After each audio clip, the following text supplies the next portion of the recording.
The story goes that two Mayan twin boys loved to play ball. Sure, they were really good at it, but they also made a lot of noise when playing. The lords of the underworld soon became bothered by the sound and summoned the two boys to the underworld, a place the Mayans called Xibalba. As soon as the boys reached their gloomy destination, the lords of the underworld began putting them through a series of tests. Soon enough, the inexperienced twin boys failed the tests and lost their lives. But this was not in vain. This sad event resulted in the appearance of a beautiful fruit tree. Soon enough, a young woman saw a beautiful fruit on this tree and reached up to pick it. Legend has it that soon after that, she gave birth to another set of twin boys named Hunahpu and Xibalba.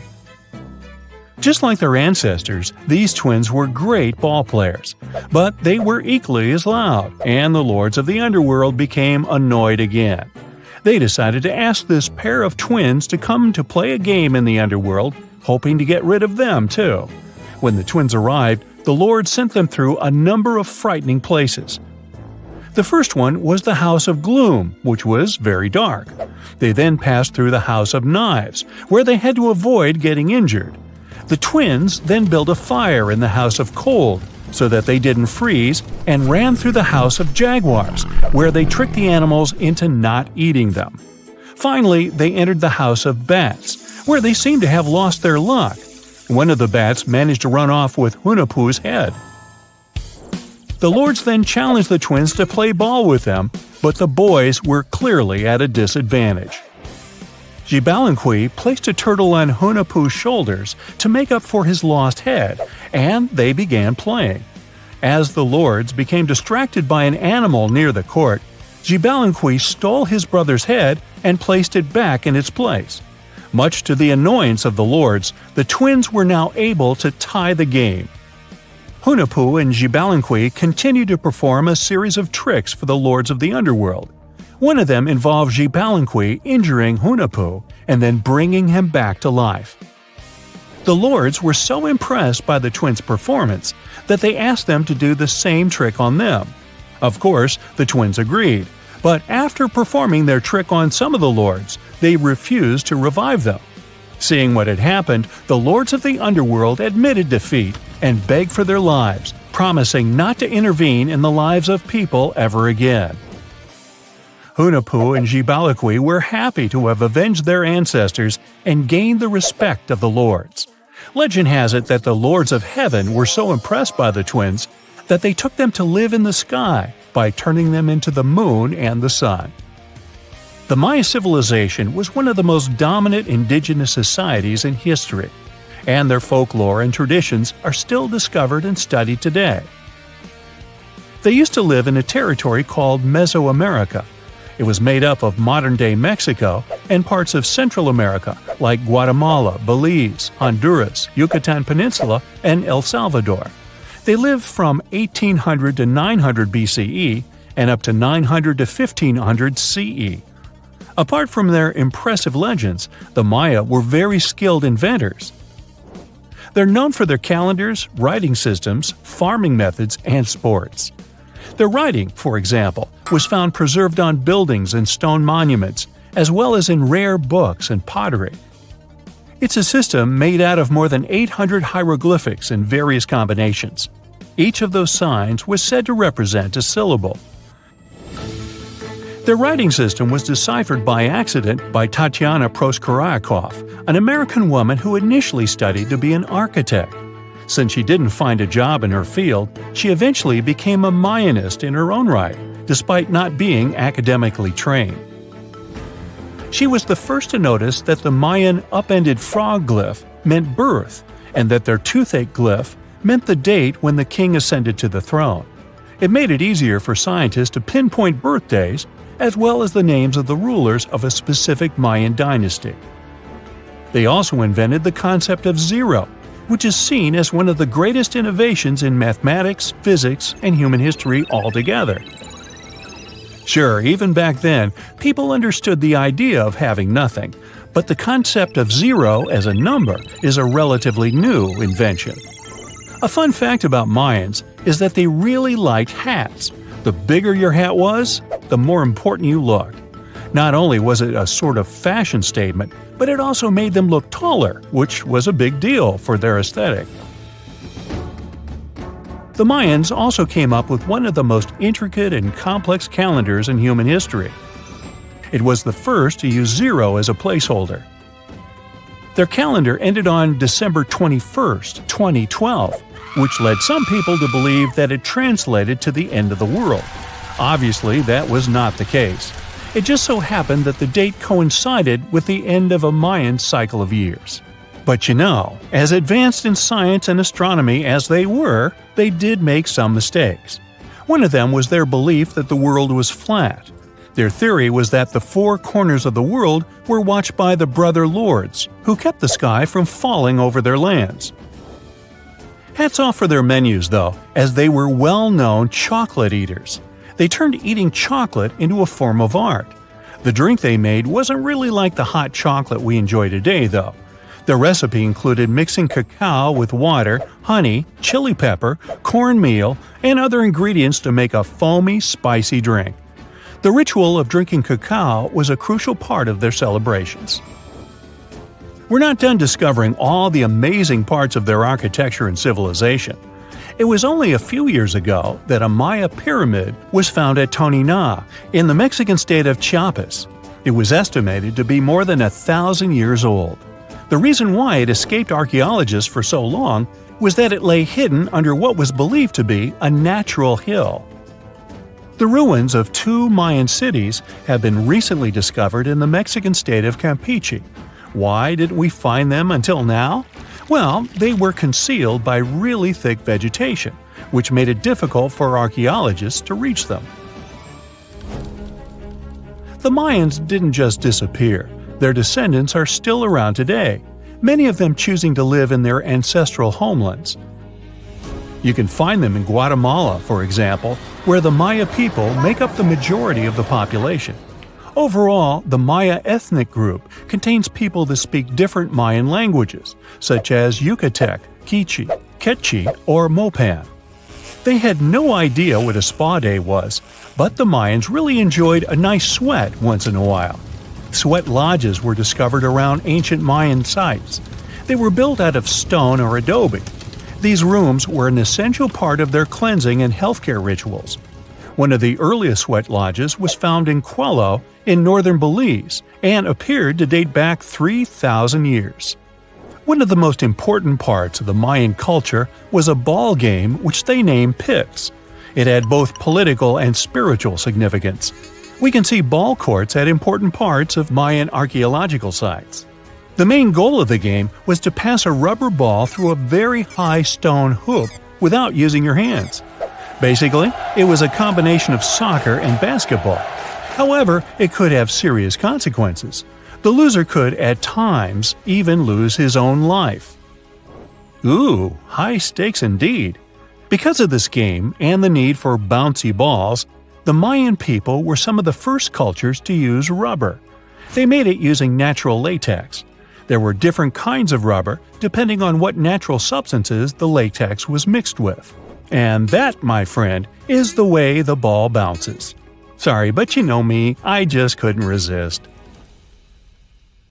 If someone finally invents time travel and you hop on a trip to the past, you won't recognize many of the things you know and love today. The Statue of Liberty and the Egyptian pyramids, some basic gadgets like the remote control and your laptop, and even the corn you have for lunch have all changed beyond recognition. When the pyramids were originally built in ancient Egypt and Giza and other places, they didn't look sandy brown at all. All of them were covered with white limestone. If you had seen them under the hot African sun, you'd have to look away. That's how smooth and shiny they were. Builders used around 6 million tons of this material for the Great Pyramid of Giza alone. It's the largest one you can still see on your trip to Egypt. The local rules were quite a thrifty crowd, and they reused some of the casing stones for other construction projects. A massive earthquake in the 14th century has also loosened some of the stones, so you won't see a lot of limestone, but some of it is still there, on top of the Pyramid of Khafre. in Giza. It looks like it has a second peak on top of the first. In ancient times, all pyramids used to have capstones called pyramidions, covered in a mix of gold and silver. Most of them have been lost over the centuries, but you can still see a few of them at museums. They show images of Egyptian deities. The pyramids were probably modeled after a sacred pointed stone, the benben. It represented the rays of the sun. Now, lifting heavy rocks wasn't so simple without the tech we have today. I guess you'll agree with me if you helped your friends move at least once, and they made you carry the couch. But those smart Egyptians of the past thought of that and chose the pyramid shape. It lets the weight distribute evenly throughout the whole thing. The Statue of Liberty has also had a major makeover since it was first unveiled in 1886.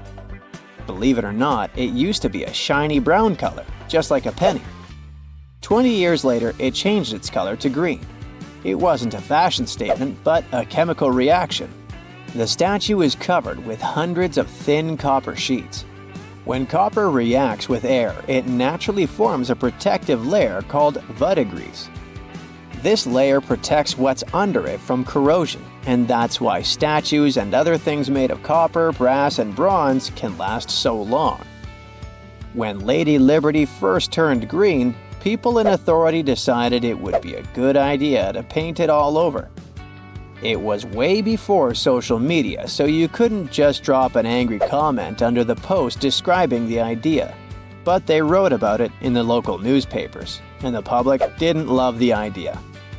Then the Times interviewed a copper and bronze manufacturer, and he confirmed they shouldn't repaint it, because removing the protective layer would mean destroying the statue.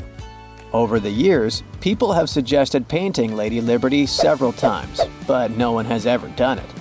I don't know about you, but I can't imagine that lady in any other color, so I guess it's for the better.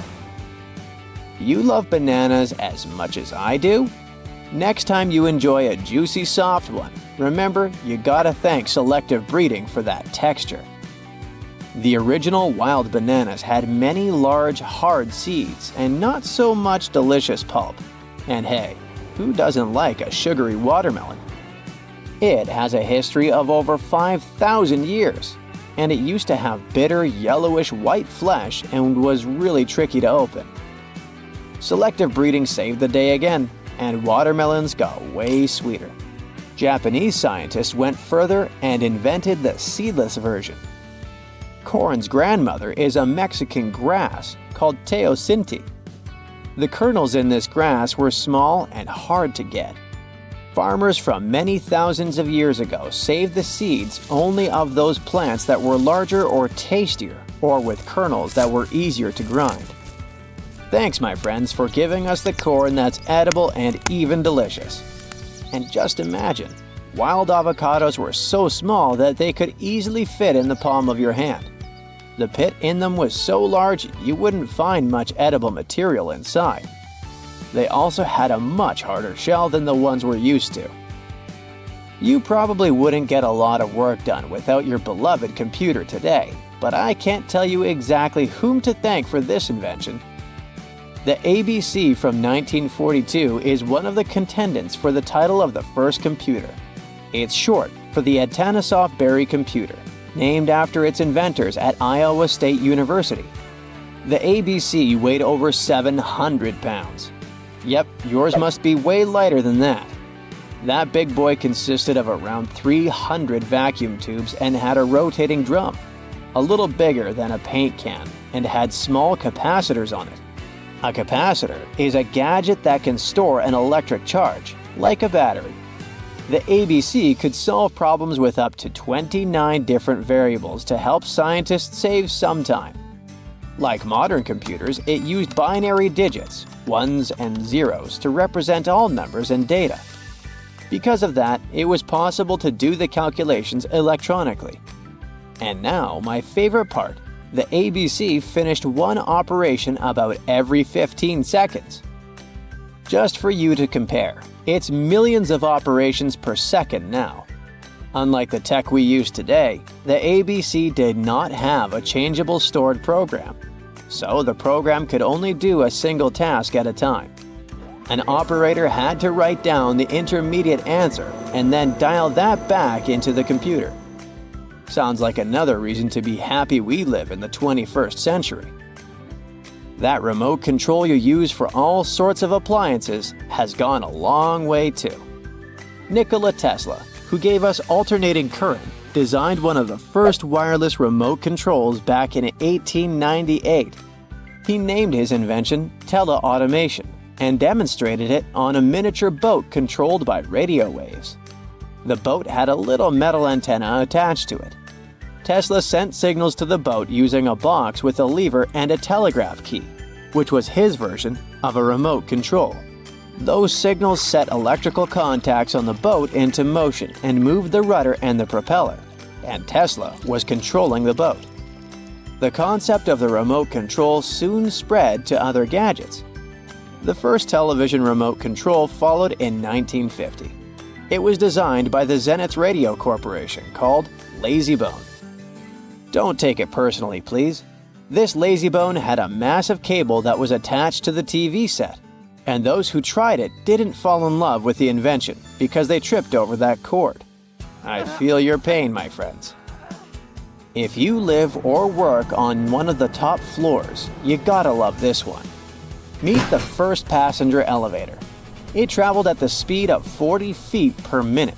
Not the fastest, I know, compared to today's record, which is 40 feet per second. But hey, it was built back in 1857 in New York and was more of a tourist attraction than a necessity. The elevator had a steam engine hidden in the basement of a 5-story building. 3 years later, they shut it down because the public didn't appreciate it. Otis Tufts filed the first patent for a vertical railway around the same time. His invention included an actual car with a bench inside for people to sit on. Sounds like a great spot to hang out with friends to me. What do you say? Then they started adding elevators to luxurious hotels around the world. They were entire rooms with a rich design, upholstered seats and mirrors on the walls, and sometimes even a small chandelier. There was an obligatory operator who'd close the door and the car would start its super slow ascent. It was still more about style than about speed, so I guess I'd choose the stairs. The most exciting accidental discovery I've made in my life was a $10 bill in my old winter jacket. Some folks are luckier though, as they find underground cities from centuries ago or make inventions that turn them into millionaires. Velcro was invented after a routine walk in the woods. Kellogg's Corn Flakes were inspired by a chipped tooth, and Play-Doh saved a business empire from falling by chance. Back in 1998, electrical engineer John Williams found something that looked like an electrical plug sticking out of the ground. He started digging and noticed that it was stuck in a small rock. He found it in a rural location in North America, far from civilization, industrial complexes, airports, factories, and electronic plants. This piece of electronics embedded into a solid granite stone got the nickname Enigmalith and a price tag of $500,000.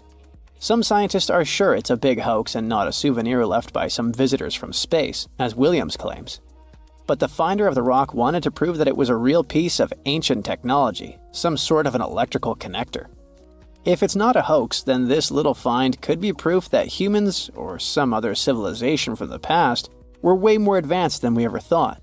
They must have managed to invent a way to transmit electricity long before humans in the 19th century. He offered scientists to take a look at this find and establish what it really is without breaking the rock open, but there were no takers. Williams consulted an engineer and a geologist, and both confirmed there were no traces of glue on the electronic component. It hasn't been welded either, so it must be as old as the rock, which is around 100,000 years old, according to geological analysis. Dr. John Kellogg had a philosophy of biological living with regular exercise, massage, plenty of water, zero bad habits, caffeine, and no meat. At the end of the 19th century, he looked over a health institute in Michigan. He once whipped up a mix of flour, oats, and cornmeal. He thought that by baking whole grains at high temps, they'd be easier on the stomach and healthier overall. He baked the mix twice and first made cookies, but a patient chipped a tooth on that version. Then he decided to break it into small pieces. It's hard to pinpoint exactly how Kellogg cornflakes came to be, with so many versions of the story floating around. Kellogg's wife, Ella, and his brother Will both claim they played a role in creating the flakes, along with several other family members and sanitarium staff. The company lore says that it all went down one night in 1898, when some wheat-based cereal dough was left out too long, fermenting in the process. When rolled out thin, the slightly moldy dough turned into these perfect large thin flakes that got all crispy and yummy in the oven. Over the next few years, Will Kellogg kept tweaking the recipe and realized that corn, not wheat, made even crunchier, tastier flakes. His brand, Kellogg's Corn Flakes, has grown into a multi-billion-dollar company. Swiss engineer George de Mestral once went for a walk with his dog and came back with a concept that would later go to space. Once they got back from the woods, de Mestral noticed that his pants and his dog's fur were covered in the tiny barbs of the cocklebur plant. He examined the burrs under the microscope and noticed that they were shaped like tiny hooks that stuck to loops on clothes and fur. He decided to recreate that natural tech to design an extra strong fastener, one with many practical uses. He was testing different materials for his invention for so many years and finally settled on nylon. He also needed to design a special type of loom that could weave the fibers in the right size, shape, and density. It took de Mestral a total of 14 years until he introduced the world to Velcro, which means velvet and hook in French. De Mestral was hoping his invention would replace the zipper on clothes, but the fashion world found Velcro cheap-looking and unattractive. But NASA didn't think so, and used Velcro for astronaut spacesuits and helmets in the 1960s. Now, Velcro is used everywhere, from footwear to toys to airline seat cushions. Before the middle of the 20th century, most homes were heated with coal. It left soot throughout the house, which was especially visible on wallpapers. Kutal Products was the largest company that sold wallpaper cleaner, but in the 50s, more and more people switched to gas, oil, and electricity, and the sooty buildup problem was mostly solved. The owner of Kutal Products was trying to save his business. Meanwhile, his sister-in-law read that wallpaper cleaner could be used to make holiday decorations. She worked as a nursery school teacher, and modeling clay was pretty hard for her students to handle, so she decided to test this material for molding into different shapes, and it works out just fine. She told her relatives about the discovery and suggested a name for it: Play-Doh. The Kutal company was about to go bankrupt, so it was a great alternative for a new business. Soon enough, Macy's and Marshall Field got interested in the new toy and started selling it. Play-Doh was originally only in one color, white, but soon expanded to red, blue, and yellow. They also made several changes to the original recipe, but the mixture is still mostly the same as when it was used to clean wallpapers. An urban legend says that if you take all the Play-Doh compound ever made and put it through their Fun Factory playset, you'll get a snake that will wrap around the planet 300 times. A man in Turkey was renovating his home when he knocked down a wall in his basement with a sledgehammer. He found a tunnel behind the wall that led to an ancient underground city. The tunnel led to more tunnels and then halls and chambers. It turned out to be a whole underground complex with 18 stories and without a single inhabitant, abandoned a long time ago. It was the city of Derinkuyu, built thousands of years ago, a home for up to 20,000 people. Whoever built it had great skill, and it's rather easy to build tunnels out of the soft rock, but cave-ins are a big risk. None of the floors at Derinkuyu have ever collapsed. The city had a complex ventilation system with over 15,000 shafts. The upper levels had the best ventilation and were used for living and sleeping quarters. The lower levels were mainly used for storage, but they also had a dungeon. In between, there were room for domestic animals, a school, a convent, and small churches. John Martin, a forestry professor, was out exploring a forest in Wisconsin one night. He was shining a UV flashlight up into the canopy to spot lichens, fungi, plants, and frogs that glow under the UV light. Then suddenly, he heard a flying squirrel chirping at a bird feeder, pointed the flashlight at it, and saw it light up pink. The professor told his colleagues about it, and they decided to investigate further. They checked out some flying squirrel skins at museums to see if this pink glow is a common thing among them. It turns out that almost all of the flying squirrel specimens they looked at had the same pink fluorescence. Non-flying squirrels didn't glow at all. Other animals with fluorescence, like puffins and chameleons, glow blue under UV light.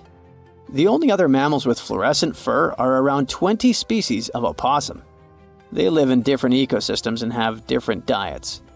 The only thing they have in common with flying squirrels is that they're all active at night. And regular squirrels prefer sunlight. There's enough ultraviolet light in low light conditions, and nocturnal animals need UV vision. So the pink glow might have to do with nighttime perception and navigation, especially in cold and snowy conditions. Or it could be a way for male flying squirrels to attract prospective mates. It could be a sort of mimicry. Strange and amazing items are discovered often, but figuring out what our ancestors were up to is pretty tough. Especially when all you have are just some rusty cups and cave drawings. It's no surprise that even the experts in lab coats sometimes make mistakes. But it's not just about dusty plates and huge stones. Sometimes there's even humans with large heads. So grab your digging tools and let's travel back to ancient times to explore incredible societies that even scientists can't fully explain. Sardinia may look idyllic now, but I'm not gonna lie, I wouldn't fancy visiting it 3,000 years ago. Rumor has it, terrible giants roamed around this island back then. People even talk about finding human skeletons over 13 feet tall there, although nobody's ever shown anything to prove it. But the stories will make you wonder because some weird stuff has definitely happened. In 1974, over 5,000 pieces of broken stone artifacts were found in a part of the island called Monte Prama. But instead of being displayed in a museum, they were locked up in an underground vault for about 30 years. Sounds a bit suspicious, doesn't it? When they were finally displaced in 2005, scientists put the pieces together to find statues of 38 giant men standing 8 feet tall. Not quite as tall as the legendary skeletons, but still pretty huge. It's thought these statues were made by the Nuragic people, who lived on the island a long time ago. Besides giant statues, they also built over 8,000 massive stone buildings. Perhaps Nuragic weren't giants themselves, but they definitely liked their things big. I do too. I like a big number of likes on our videos. That would be pretty great. Thank you if you liked this and subscribed. Now back to the video. You and I are pretty smart, but we might not be the smartest humans ever. Actually, we might not even be the smartest species. Since 1913, some skull fossils found in South Africa have hinted at a possibly smarter contender called Boskop Man. This human-like species might have lived as recently as 10,000 years ago. Their skull suggests they had really big heads, which means their brains could have been 30% bigger than ours. Wow! Their average IQ could have been around 149, making them among the smartest 0.05% of people today. But if a Boskop Brainiac was so much smarter, why are they not around and we are? Well, bigger isn't always better, you know. Our brains are a lot bigger than our ape relatives, mainly in the prefrontal cortex.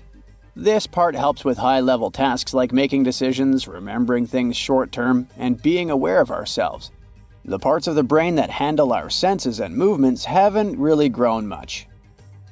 So, maybe the Boskops spent too much time dwelling on the past rather than doing practical things like hunting.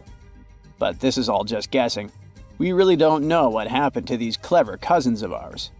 Some people even argue that Boskops weren't any different from us, with the only evidence being parts of skulls. The jungle is huge. Did you know the Amazon rainforest is home to about 30% of all the world's plant and animal species? That's impressive. However, the history of one native species, humans, has long puzzled scientists. The mysterious Kasarabe people lived here for hundreds of years and then vanished around 1400 AD. People thought the Amazon only had a few scattered tribes, but recently we discovered big, unusual shapes in the ground called geoglyphs. These might look like simple shallow ditches, but they're actually the remains of a vast civilization that spread over 5,000 square miles and includes about 450 markings. some as wide as 1,300 feet. That's insane!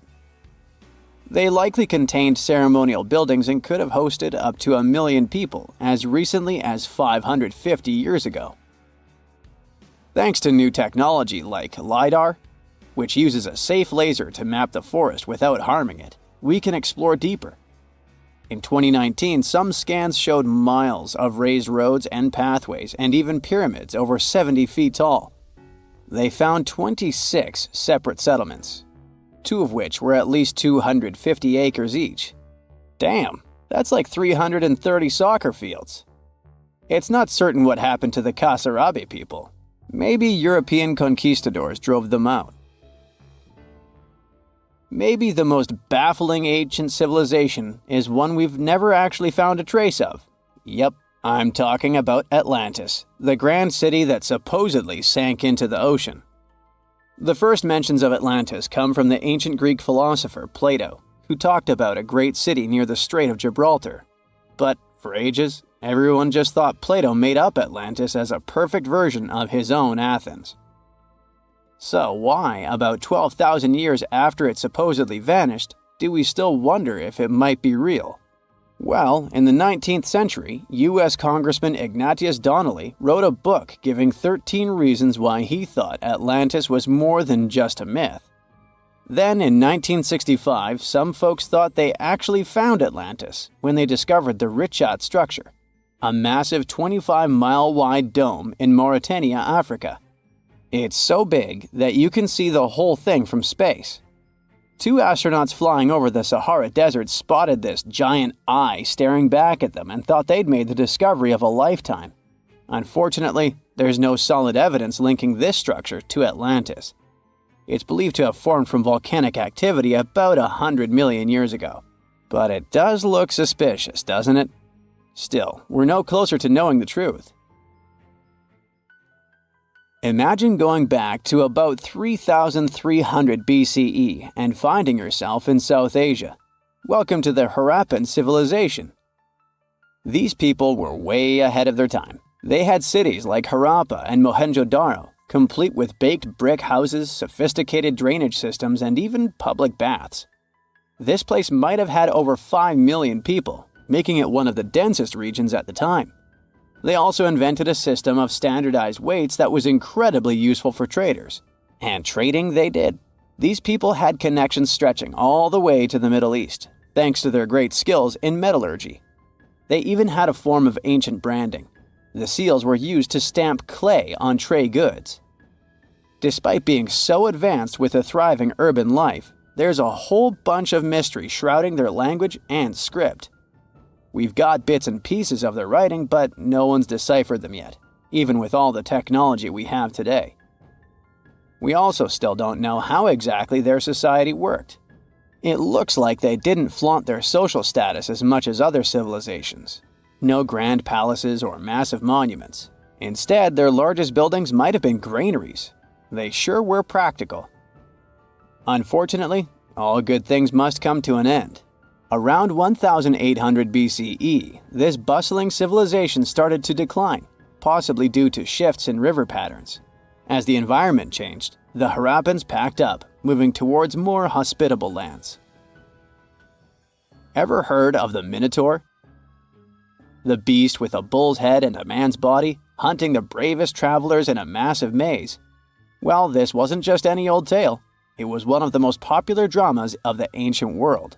And it was inspired by this place, the island of Crete. The Minoans lived here during the Bronze Age. They had stunning palaces, amazing frescoes, and a culture so rich it still fascinates historians to this day. They built places like Knossos, which was so complex with its multi-story buildings and elaborate hallways that it might have inspired the whole labyrinth myth. Their engineering was so ahead of its time that even their drainage systems were more advanced than what many of us have today. Let me know in the comments which of these stories you find the most fascinating, and thanks for watching. The largest volcanic region on Earth is not in Africa or Japan, but under the ice of Antarctica. Scientists found 138 volcanoes in its western part, and if they decide to go wild, you'll surely notice it. They could melt huge amounts of ice that will move into the ocean, raise its level, and make our planet uninhabitable for humans. But before you pack your things to fly away to another planet, hear me out. Only 2 of the Antarctic volcanoes are officially classified as active now. And it would take a whole series of eruptions, decade after decade, to seriously impact the whole world. Mount Erebus, one of the 2 Antarctic volcanoes currently in action, proudly bears the title of the world's southernmost active one. It has been continuously erupting since at least 1972. It emits plumes of gas and steam and sometimes even spews out rocks, and scientists call it Strombolian eruptions.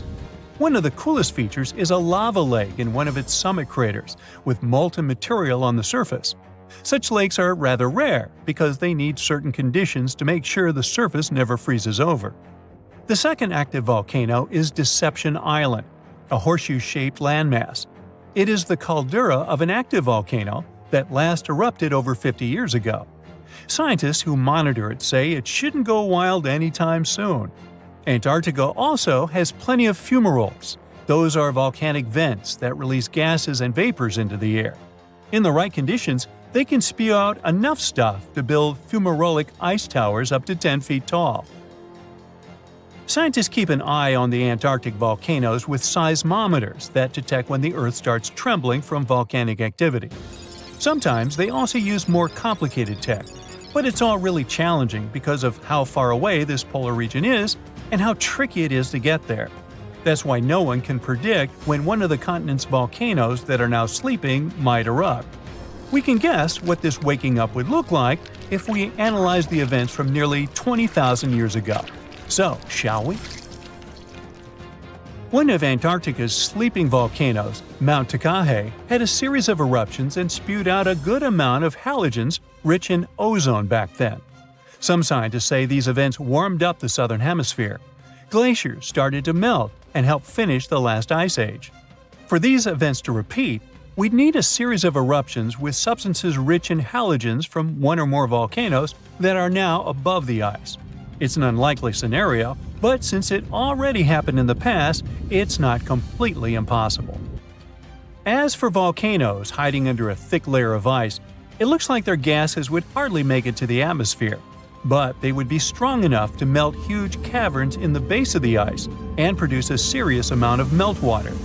The West Antarctic ice sheet is wet and not frozen to its bed, so this meltwater would work as a lubricant and set the overlying ice into motion soon. The volume of water that even a large volcano would generate in this way is nothing compared to the volume of ice beneath it. So, a single eruption wouldn't make a difference. But several volcanoes erupting close to or beneath any of the western Antarctica's big ice streams would. Those ice streams are rivers of ice that take most of the frozen water in Antarctica into the ocean. If they change their speed, then bring unusual amounts of water into the ocean, its level will rise. As the ice would get thinner and thinner, there would be more and more new eruptions. Scientists call it a runaway effect. Something like that happened in Iceland. The number of volcanic eruptions went up when glaciers started to recede at the end of the last ice age. So, it looks like, for massive changes, several powerful volcanoes above the ice with gases full of halogens need to get active within a few decades of each other and stay strong over many tens to hundreds of years. Antarctica stores around 80% of all the fresh water in the world, and if they melted all of it, global sea levels would rise by almost 200 feet. And then we'd have to look for a new planet to live on. But this again is an unlikely scenario. It's more likely that the eruptions under the ice will lubricate ice streams and seep water into the ocean, but it wouldn't be the end of the world. A super strong, super angry supervolcano could do it though, and it has already happened in the past. Over 200 million years ago, the world went through a major makeover with not one, not two, but 4 massive volcanic eruptions and huge pulses. The supervolcano called Hamp had been erupting over and over for 600,000 years. It all happened in Wrangell, a large chunk of land that used to be a supermassive volcano stretching across what's now British Columbia and Alaska. And it wasn't the lava or the volcanic ash that ruined the environment. The eruption made carbon levels skyrocket. The planet would never be the same again. This volcanic activity might have helped dinosaurs grow from cat-sized critters into giants we saw in Jurassic Park. It kicked off a 2-million-year rainy season. It made the whole world hot and humid, and the dinos just loved it. Researchers dug deep into sediment layers beneath an ancient lake in Asia to uncover these secrets. They found traces of volcanic ash and mercury, clear signs of those epic eruptions. There were carbon signatures showing huge spikes in carbon dioxide levels. It made the atmosphere toasty, and the rain poured down. So the bad news is, another eruption like this could happen. The supervolcano beneath Yellowstone National Park has been sleeping for nearly 70,000 years. But if it wakes up, it would be many times more catastrophic than the eruption of Mount St. Helens in 1980. It's considered the most disastrous volcanic eruption in U.S. history. It followed 2 months of earthquakes and injection of magma below the volcano that weakened and destroyed the entire north face of the mountain. The eruption column went 80,000 feet into the atmosphere and spread ash over 11 U.S. states and several Canadian provinces. The last Yellowstone eruption was 1,000 times greater than that. The ground above Yellowstone sits on a hot spot made of molten and semi-molten rock called magma. This magma stuff flows into a chamber beneath the park, about 4 to 6 miles down, making the ground puff up like a balloon. But then, as it cools down, the ground goes back to its usual state. Volcano watchers have been keeping an eye on this for a century. They noticed the ground lift up about 10 inches around 20 years ago, but since 2010, it's been going back down. The experts say we have no big eruptions on the horizon, so doomsday isn't coming anytime soon. But there's some underground activity going on lately which keeps us interested. Since humans haven't been around to witness every little thing Yellowstone does, it's kind of tough to say for sure what's brewing down there. Yellowstone has had some epic eruptions within the last couple million years. They happen like clockwork, with gaps of 600,000 to 800,000 years between them. The last big one was around 640,000 years ago, and it basically reshaped the entire landscape, spreading ash and debris as far as Louisiana. You can still see the aftermath of the last big eruption in the Yellowstone caldera today. Experts say a massive eruption like the last one is an unlikely scenario. We're more likely to see eruptions of steam and hot water or lava flows. When and with what force it will wake up remains a mystery to scientists. Meet Hula Male, also known as the City of Hope. This nickname makes total sense since this artificial island is part of the Maldives' big plan to avoid being completely submerged in the near future. Hula Male was created by placing sand from the seafloor onto a submerged coral platform, and it worked. This city sits about 6 feet above sea level, which means it's twice as high as the Maldives' capital, Male. While more and more people are moving there to live, the island was also designed to serve as a temporary evacuation site during dangerous storms and typhoons. Seychelles is another gem in the Indian Ocean that's at risk of disappearing. Unfortunately, coastal flooding is becoming a common issue there, especially during spring tides and heavy rainfall. The problem is that their main island, Mahé, hosts about 90% of the country's population. Along the coast, it's only about 6 feet above sea level. Fiji is the third tropical paradise on our list, and it's also a top pick for travelers. But this nation is in a tough spot, since it's located right in the middle of the Pacific Ocean, where huge storms can really turn things into chaos. Take Cyclone Winston. It hit Fiji back in 2016 and ended up costing them over $1 billion in damage. So one thing they're doing to protect themselves is planting mangroves along the coast and preserving the ones that already exist. These trees are awesome since they help reduce wind speed during cyclone emergencies and also combat erosion by trapping sediments. Egypt might be in trouble too. I mean, it's not like the whole country is going to be underwater and we'll only see the tips of the pyramids in a few years. But things could really change for them as coastal cities are facing a serious risk. Take Alexandria, for instance. 45% of its population already lives below sea level. If the city is flooded, not only will everyone have to move, but Egypt in general will suffer a major impact on its fish production. In Europe, one of the most at-risk populations is in the Netherlands, where about half the people live in areas below sea level. In the future, planning a romantic gesture with tulips for your girlfriend could become an impossible mission. The Netherlands is responsible for 2/3 of the world's tulip production. So if fields are taken over by saltwater, it's game over for the blooms. But the good news is that the Dutch have centuries of experience dealing with water, so knowing how to work with storm barriers and seawalls can prevent them from a doomsday scenario. The risks of rising sea levels probably aren't higher anywhere else than here in Tuvalu. This island chain, located halfway between Australia and Hawaii, could be the first state to become uninhabitable. Its stunning land is only about 9 feet above sea level. And just by looking at it on the map, you can see how narrow it is. In fact, the narrowest part in Fongafale is only about 65 feet wide. So even before higher tides become a real problem, the country's limited farmland could be flooded with saltwater. The next country on our list is the Philippines.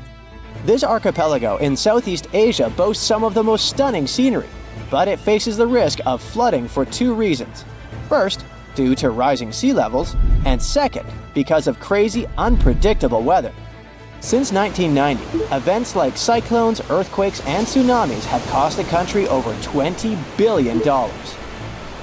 Have you ever heard of Vanuatu?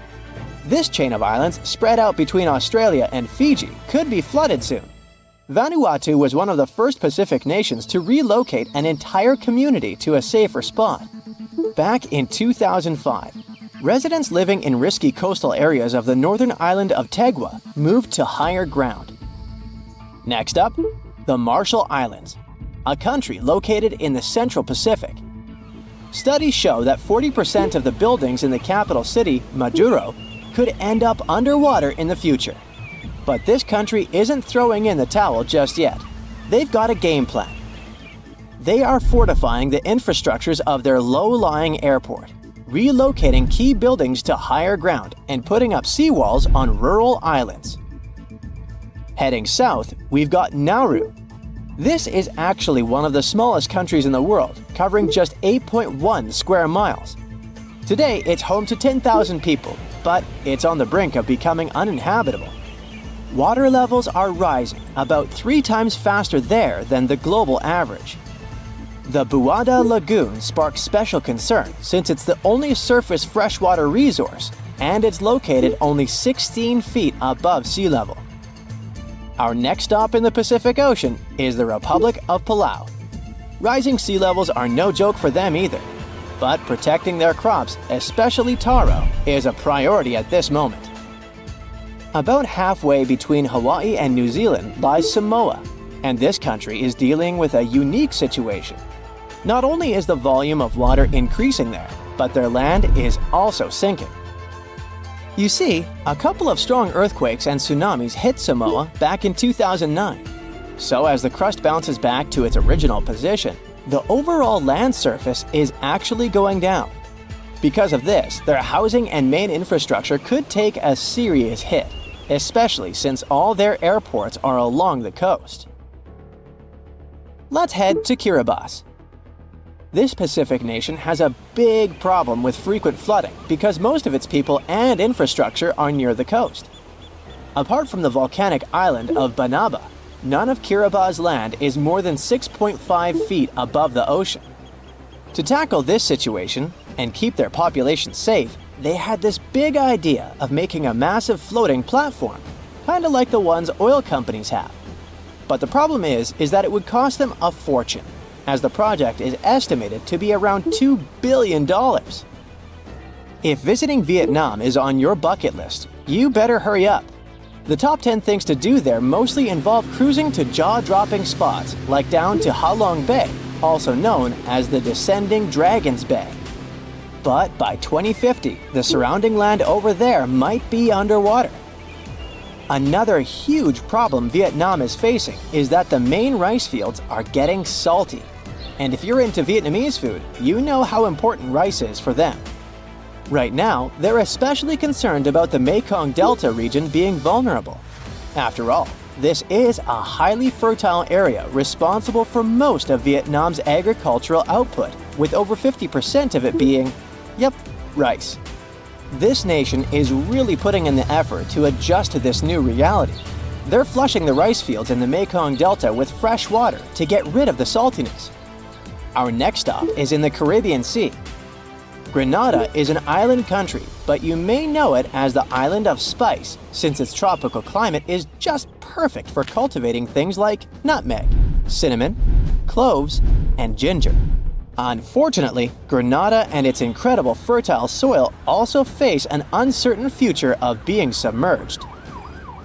Let's talk about the last country on our list, the Solomon Islands. 5 islands in this archipelago have already vanished beneath the waves, and 6 others are submerged by 20%.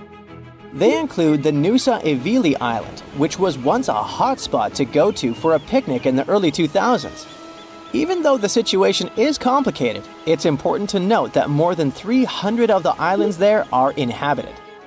One thing about the Solomon Islands is that it seems like they're always in some kind of recovery mode, since the country often gets hit by tropical cyclones and flash floods. Their population is already working hard to save their homes from the rising seas by building stone walls along the coast, planting mangroves, and constructing houses in higher areas.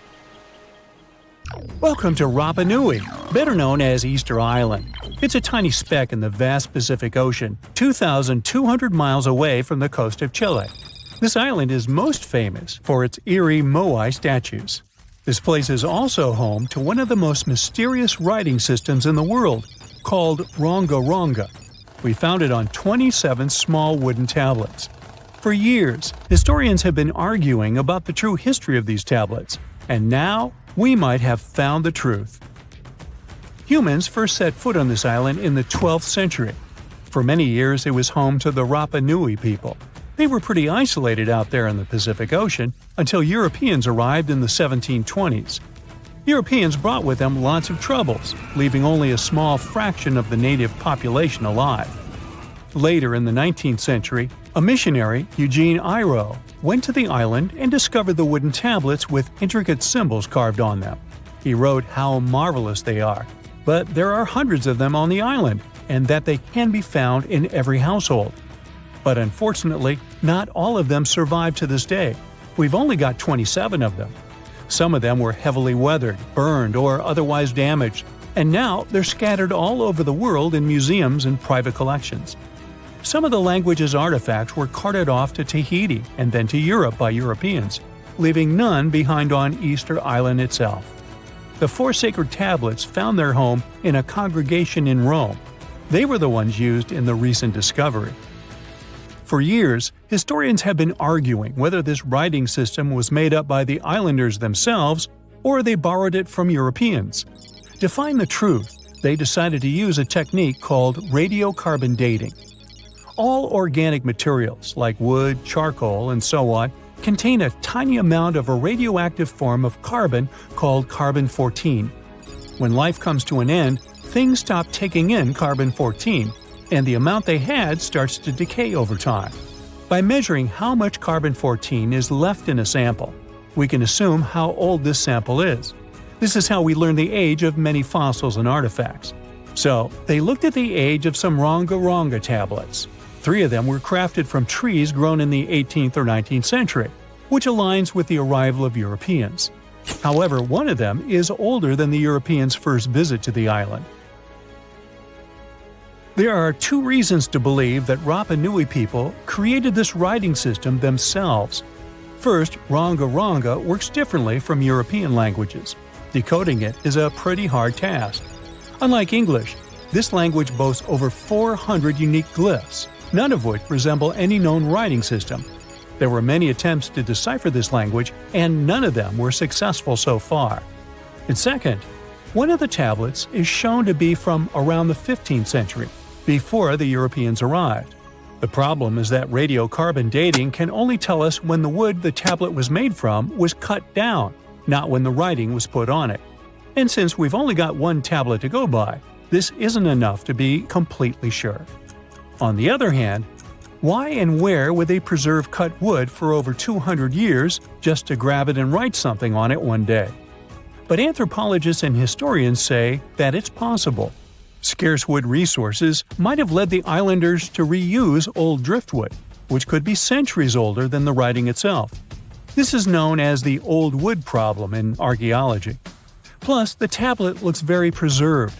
It was maintained to protect it from wood-damaging insects, humidity, and so on. That's why it survived over the centuries. Whatever is written on it, it was probably important for the Rapa Nui people. Now, all of these are guesses and clues, but scientists are cautiously optimistic.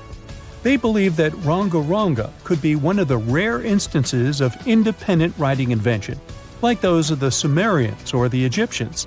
But we need more evidence. In the Rapa Nui language, rogo-rogo means to recite or to declaim. Not everyone could write, only a select few. Probably only the elite of Easter Island, mostly men, knew and could read this written language. After colonization, none of them survived. So now we have to rack our brains trying to figure out what's written here.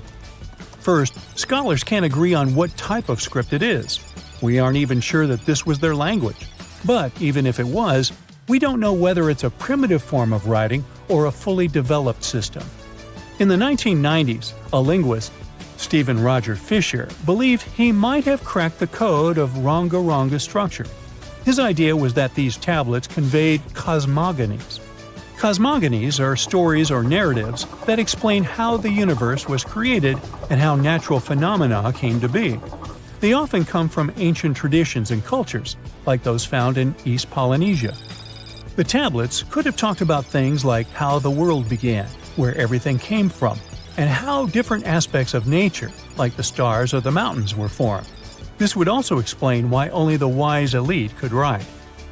Fisher thought that ronga-ronga is a mix of logographic and semasiographic systems, which means that some symbols represent spoken words, while others represent ideas or concepts. But deciphering them would be very hard because it requires extensive memory and knowing context, because the symbols are more like hints than complete expressions. However, other language experts disagreed with his ideas, saying there were problems with how he put together his theory. Unfortunately, Fisher couldn't prove this hypothesis. Maybe these are just drawings. If we look at the tablets, there are some things that look recognizable: people, animals, plants, and geometric shapes. There are some birds. One of them looks like a frigate bird, which Rapa Nui people associate with the deity Maki Maki. There are also fish, centipedes, and so on, or at least these glyphs look like them.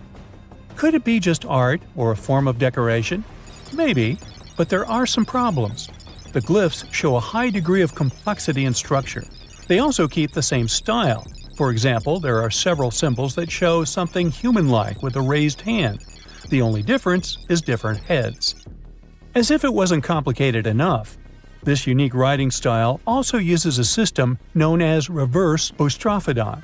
This means that each alternate line is flipped upside down, resembling nothing seen elsewhere.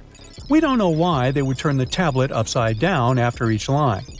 But all this shows that they had some sort of system and organization behind these symbols. Plus, it seems like they use these tablets every day for some practical purpose. But there's some hope for the future. New technology, like AI and other computer programs, might help us understand lost languages. We already started creating algorithms that could help us solve other mysteries, like the Voynich manuscript. Academics even organized the Vesuvius Challenge, a machine learning competition that, in 2023, cracked the riddle of the ancient Herculaneum scrolls. The scrolls were buried under volcanic mud after the catastrophic eruption of Mount Vesuvius in 79 AD. In real life, the scrolls are very fragile, so deciphering them would be a very hard task. But with digital scanning and machine learning, it's much easier. They have a rich history. They most likely belong to the personal library of an Epicurean philosopher named Philodemus. These scrolls contain very important insights into Greek philosophy and Latin literature. If we decipher more of them, we'll learn more about the rich history of the Roman Empire. Now, if you want to elevate your safety at home to a brand new level, Try this fun trick. Hot glue a piece of chalk under the bottom of your door right before you shut it. Make sure it will touch the floor when the door is open. When you get back home, remove the chalk before going into your room. Look for any marks on the floor left by the chalk. If you see any, you'll know someone has been in your room. The latest must-have water bottle has become a popular trend on social media, with everyone rushing to get their hands on the Stanley Cup.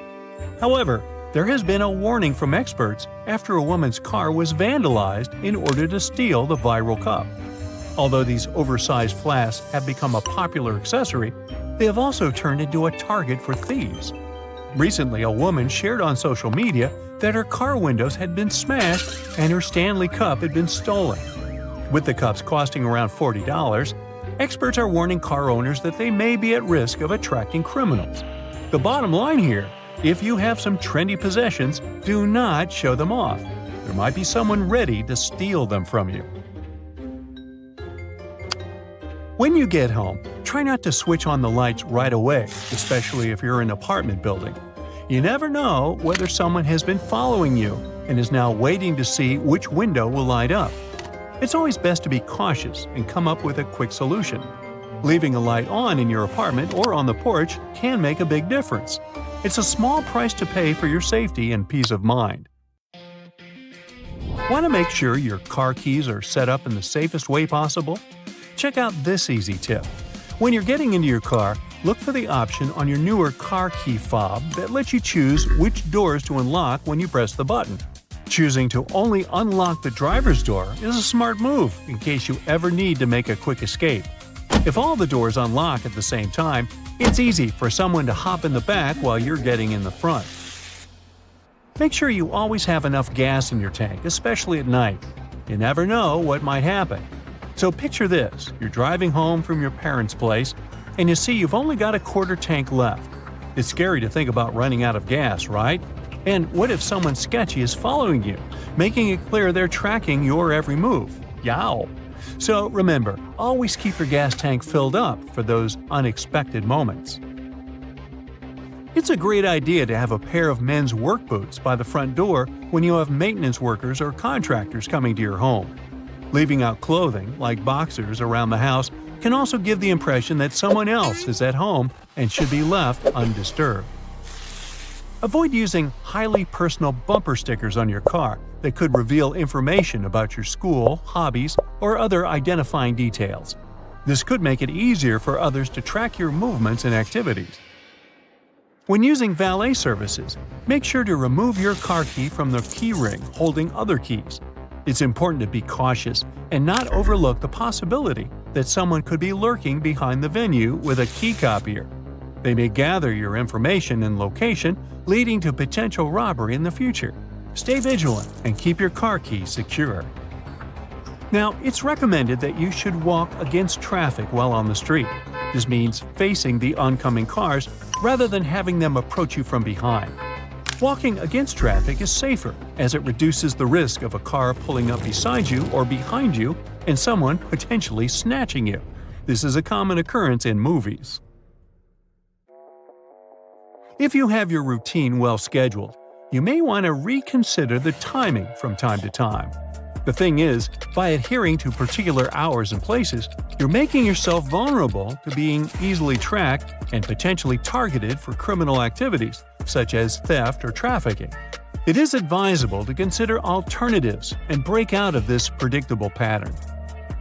Avoid going to a car wash in the evening or at night, especially those gas stations you drive through. There is a risk of someone being between the sides when your car moves slowly during washing, which might lead to a potential carjacking or other dangerous situations. Making changes to your daily routine can have positive effects on your mental well-being and overall safety. By adding variety to your schedule, you can avoid falling into a predictable routine that could potentially make you more vulnerable. By making minor adjustments to your daily activities, you can decrease the risk of someone using your routine against you. There are several ways you can incorporate variety into your schedule. For example, you can change your commute route or the times you travel to and from work. You can also try visiting different stores for your shopping needs. Trying out new restaurants, cafes, or bars is always fun.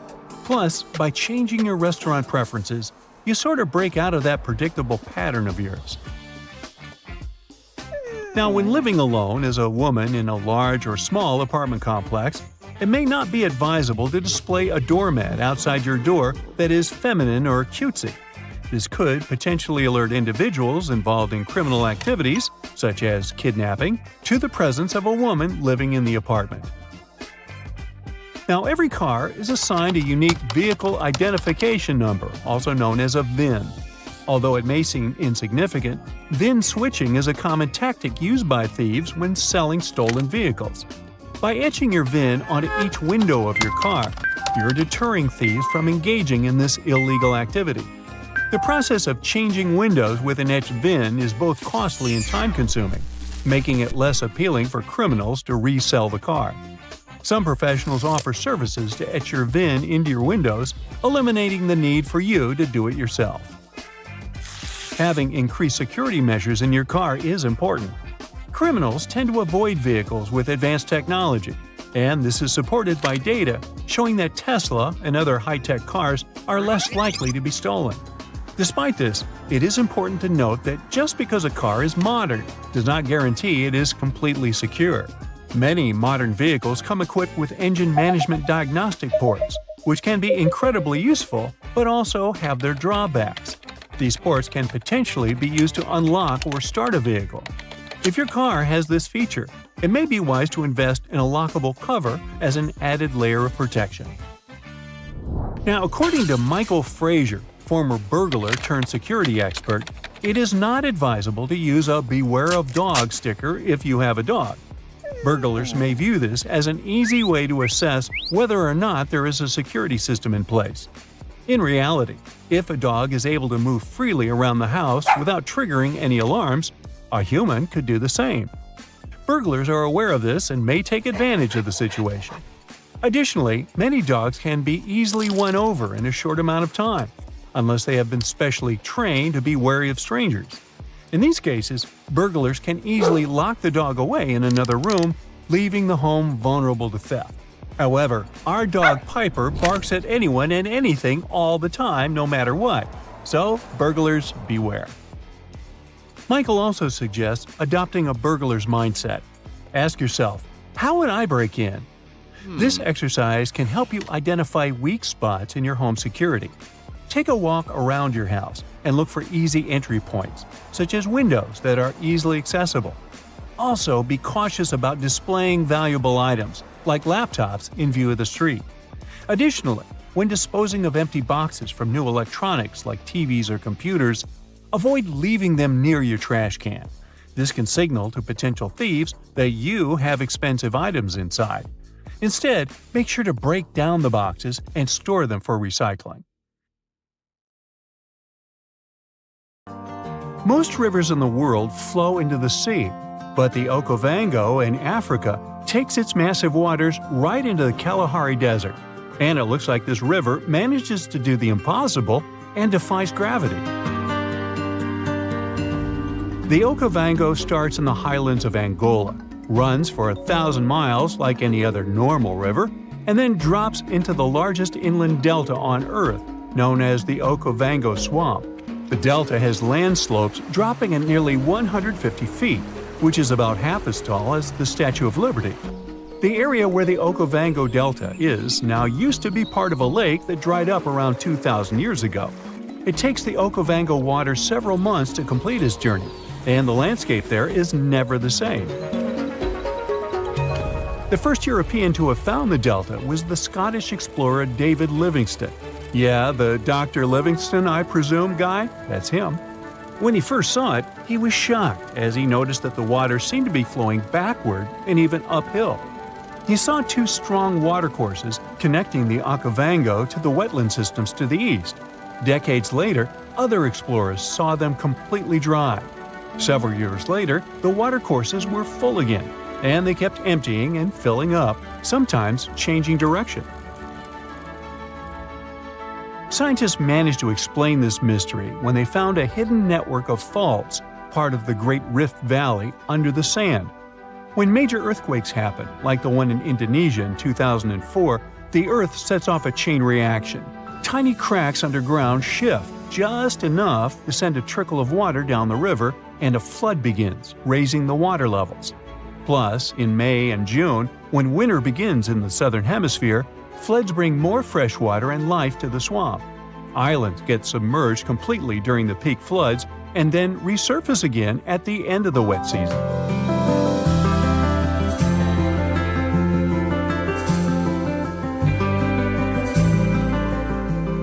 Wildlife just loves all the water in the delta, and you can often see migratory elephants bathing among pink lily pads and silverfish, bream, barbels, and other fish. There are lions, cheetahs, buffalo, wildebeests, hippopotamuses, hippopotami, zebras, wild dogs, crocodiles, and other species of animals. Storks, ibis, herons, cranes, and geese like to fly by, along with 450 species of birds. Although the Okavango has plenty of water that is priceless in the desert, people hardly settle along its banks. One big problem here is the tsetse fly. But if you're feeling adventurous, you can come here for a water safari. Scientists from Imperial College in London stumbled upon a totally unexpected river under the Antarctic ice sheet. It slurps up water from an area as big as Germany and France combined. Scientists used to think the lakes under the Antarctic ice were just chilling by themselves. But now it turns out they're part of an interconnected river network. Water under the ice can form in two ways, either from melted snow seeping down or from the Earth's natural heat and the ice grinding over the ground. The Antarctic gets a lot of surface melting during the summer, but Antarctica is usually too chilly for that. This newly found river is proof that there's plenty of water down there just from the ice melting from below. This river could make Antarctica lose its icy cover way faster. If things heat up enough to melt the surface, that water could rush down and mess with the base of the ice sheet, turning Antarctica into a melting mess like Greenland. If the ice starts moving faster than the water can handle, it's going to create more friction, making even more water and speeding up the melting process. The researchers are on a mission to dig deeper into how this river system works and see if it's causing trouble in other parts of the icy continent. Understanding what's going on down there could give us a heads up on how a changing Antarctica might shake up the whole planet. The Roe River in Montana flows for just a bit over 200 feet between Giant Springs and the Missouri River. It was mentioned in the Guinness Book of World Records as the shortest river in the world, but they had to remove this category altogether because there was some heated debate over this title. Residents of Oregon claim that their D River was the absolute champion, as it all depends on when you measure them. There could even be shorter rivers in Norway or Indonesia, depending on what you see as a river. The official definition says it's something that has constant flowing water in the form of a current and is fed by upland sources or another river, lake, or watershed. Creeks and brooks flow together to form streams. Streams become rivers, and rivers take the water from higher to lower lands, ending in the ocean. There are 12 stream orders, and the first two levels don't have other streams feeding them. So, Roe and its other short buddies technically deserve the title of rivers. I'm glad we cleared that up. Rio Negro in South America is the largest blackwater river in the world and the largest left tributary of the Amazon jungle. Its waters look more like strong tea and seem pitch black only from the distance. They get that dark color from humic acid. When plants containing phenol break down only halfway, they leave behind this tea-like hue. Some people believe that blackwater rivers can't be productive, but Rio Negro helps big fishing industries and has spots where turtles come to lay their eggs. Back in the 17th century, explorers didn't find tons of indigenous folks along the river. But it probably didn't have to do with its productivity, more with diseases and conflicts.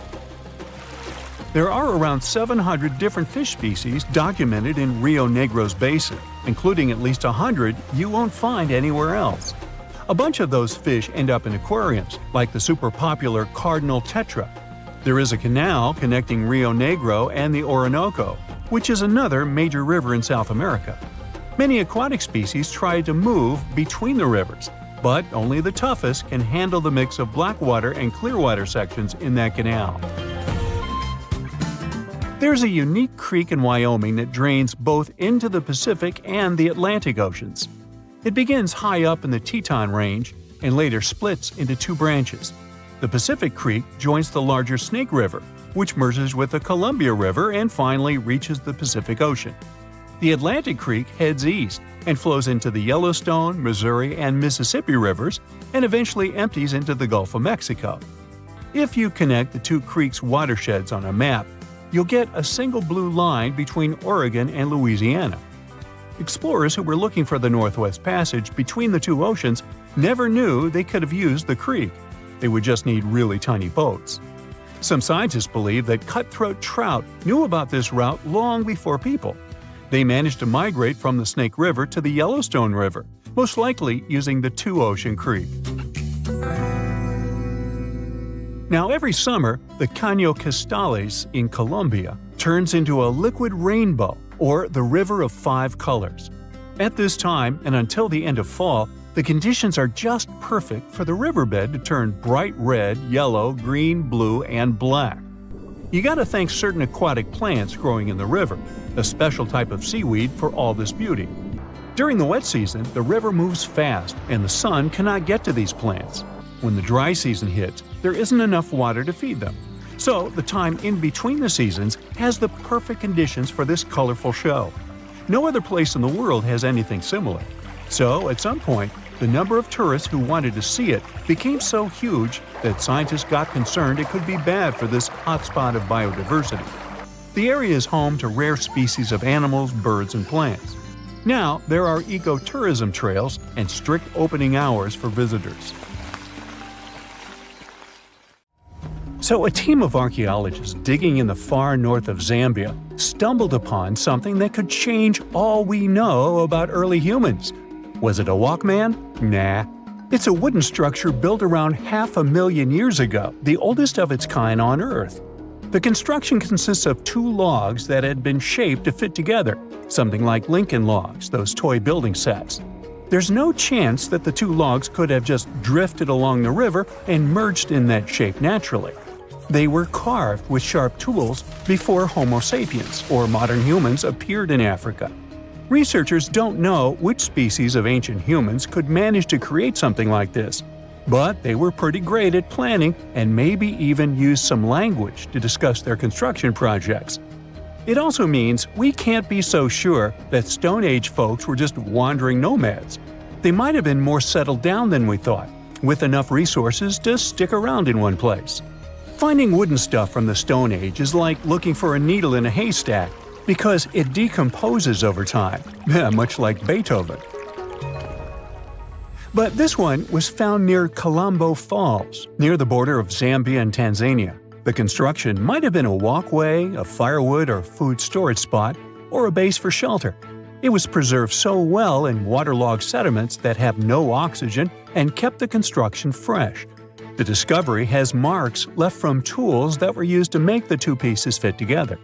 Archaeologists also dug up 4 ancient wooden tools at a site: a wedge, a digging stick, a chopped log, and a branch with a notch, all dated back to over 300,000 years ago. Scientists analyzed minerals in the sand around the goodies they found and used a technique called luminescence dating to tell the age of the finds. Experts believe that they should study more waterlogged sites because they could have more examples of ancient woodworking. Archaeologists have to be really careful while working with these finds not to damage the delicate wood, so they use plastic tools. The team that found the construction had to keep the wood wet so it wouldn't lose traces of human activity or break. They took it to the UK to study in special tanks for underwater photography. There, they made 3D models of the wood. The earliest wooden artifact found so far is a piece of polished plank from Israel, which is over 780,000 years old. There were also some wooden tools for foraging aged 400,000 years, but none of these finds are as progressive as the wooden construction in Africa. Scientists found cotton fibers from the ancient Near East that are 7,000 years old, the oldest of their kind. The place where they were found is like a time capsule, with mud brick buildings with all sorts of ancient goodies, giving us a peek into what life was like back then. They've already found signs of ancient parties with spots for stashing food. Usually, stuff from this era turns to dust, but thanks to fancy microscopes, experts can dive deep into the sediment collected from the site and uncover all sorts of organic remnants, including these cotton threads. People used to think the fabrics here were made from local plants, but it looks like this cotton might have traveled all the way from the Indus region, which is modern-day Pakistan. The ancient village of Tel Saf might have been more connected than we thought, part of some international trade network. There's more evidence backing up this idea, like beads from Anatolia, Romania, and Egypt, and pottery from other countries. The oldest known leather shoe that was found so far was waiting for 5,500 years in a cave in present-day Armenia. A British archaeologist stumbled upon this gem under a busted jar at the bottom of a pit. Alongside the shoe was a deer's shoulder blade, wild goat horns, a fish vertebra, and some scattered pottery shards. The shoe itself is pretty simple, made from a single piece of cowhide wrapped around the right foot, held together with a leather lace running through eyelets. To keep its shape, they stuffed some grass inside. Scientists are not sure who rocked this shoe, but they use radiocarbon dating to figure out its age along with the grass stuffing. These shoes look a lot like the ones folks still wear today on Ireland's Aran Islands. The same tech and methods used to make these shoes stuck around in Europe until the middle of the 20th century.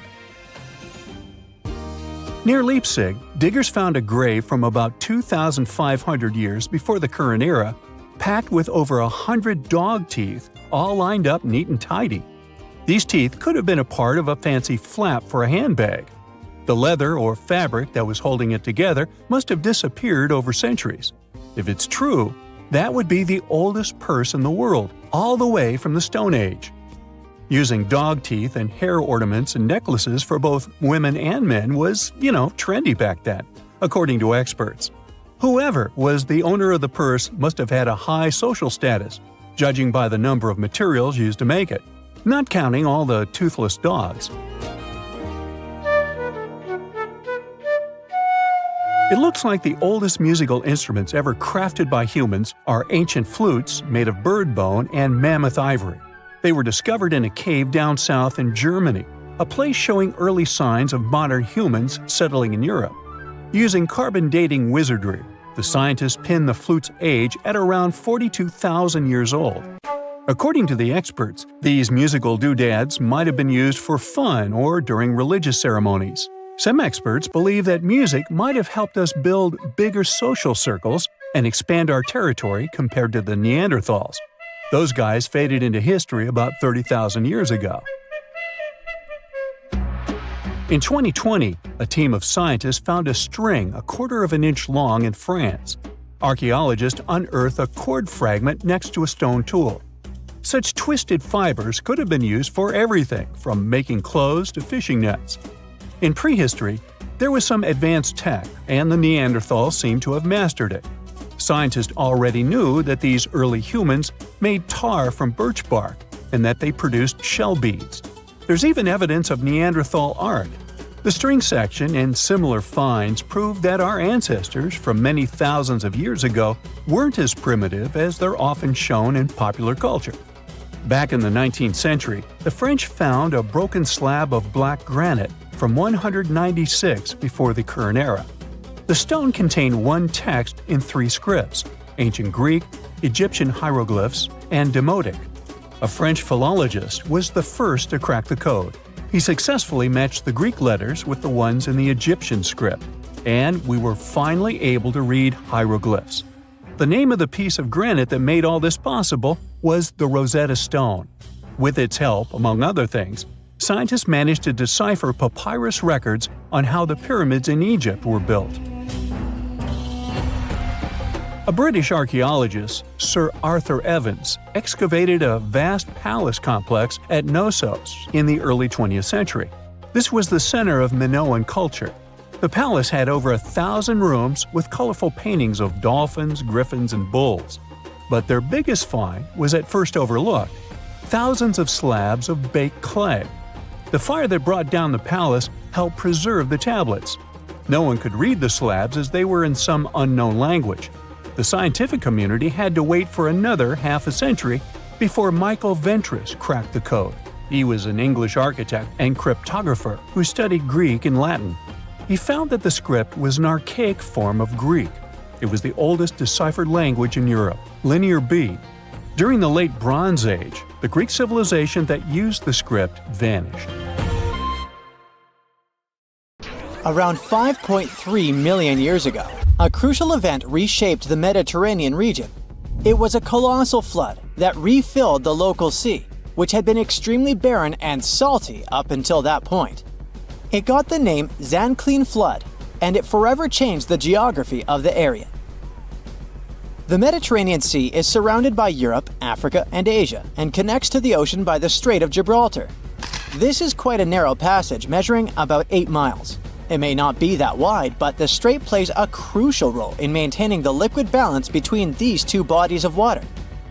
About 6 million years ago, a bunch of things might have caused the Mediterranean to be cut off from the Atlantic Ocean. Some say it was an ice age.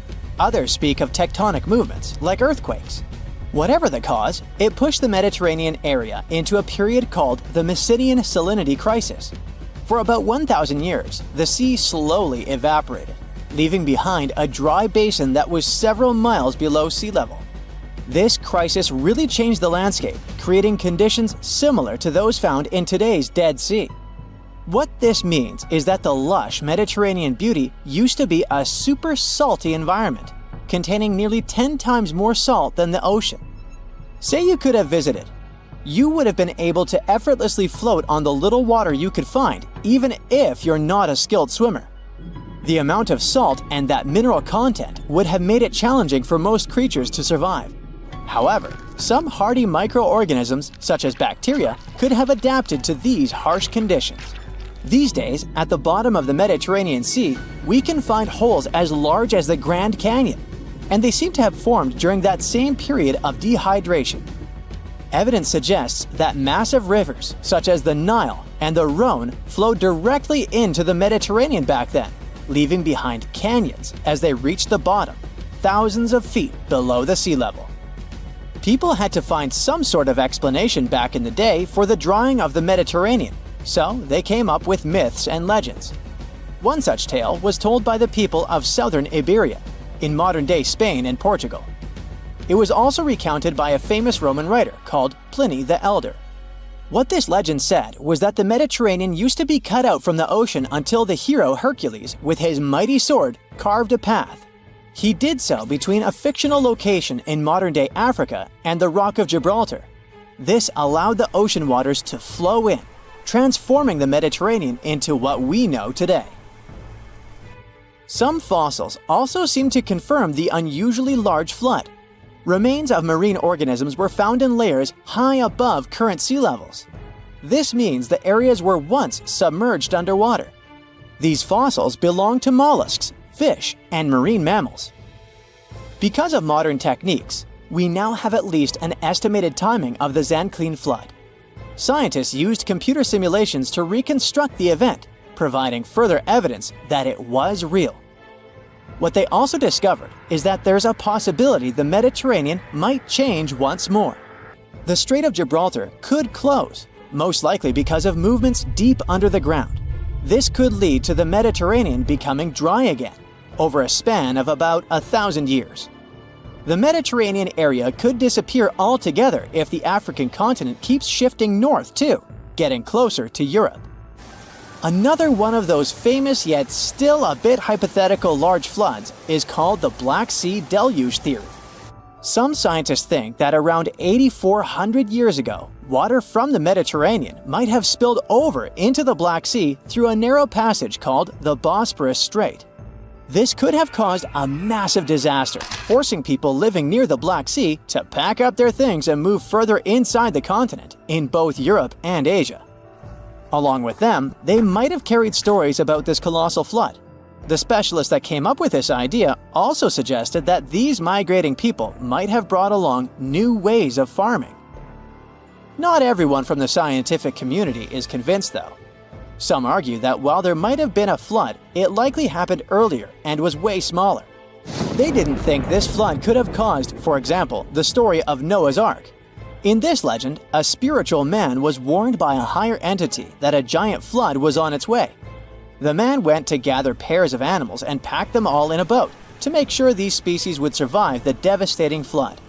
There was also the concern among scholars that discussing real floods and ancient stories too much might blur the lines between science and fiction. There may be other reasons why these flood stories are so often found across different cultures all over our planet.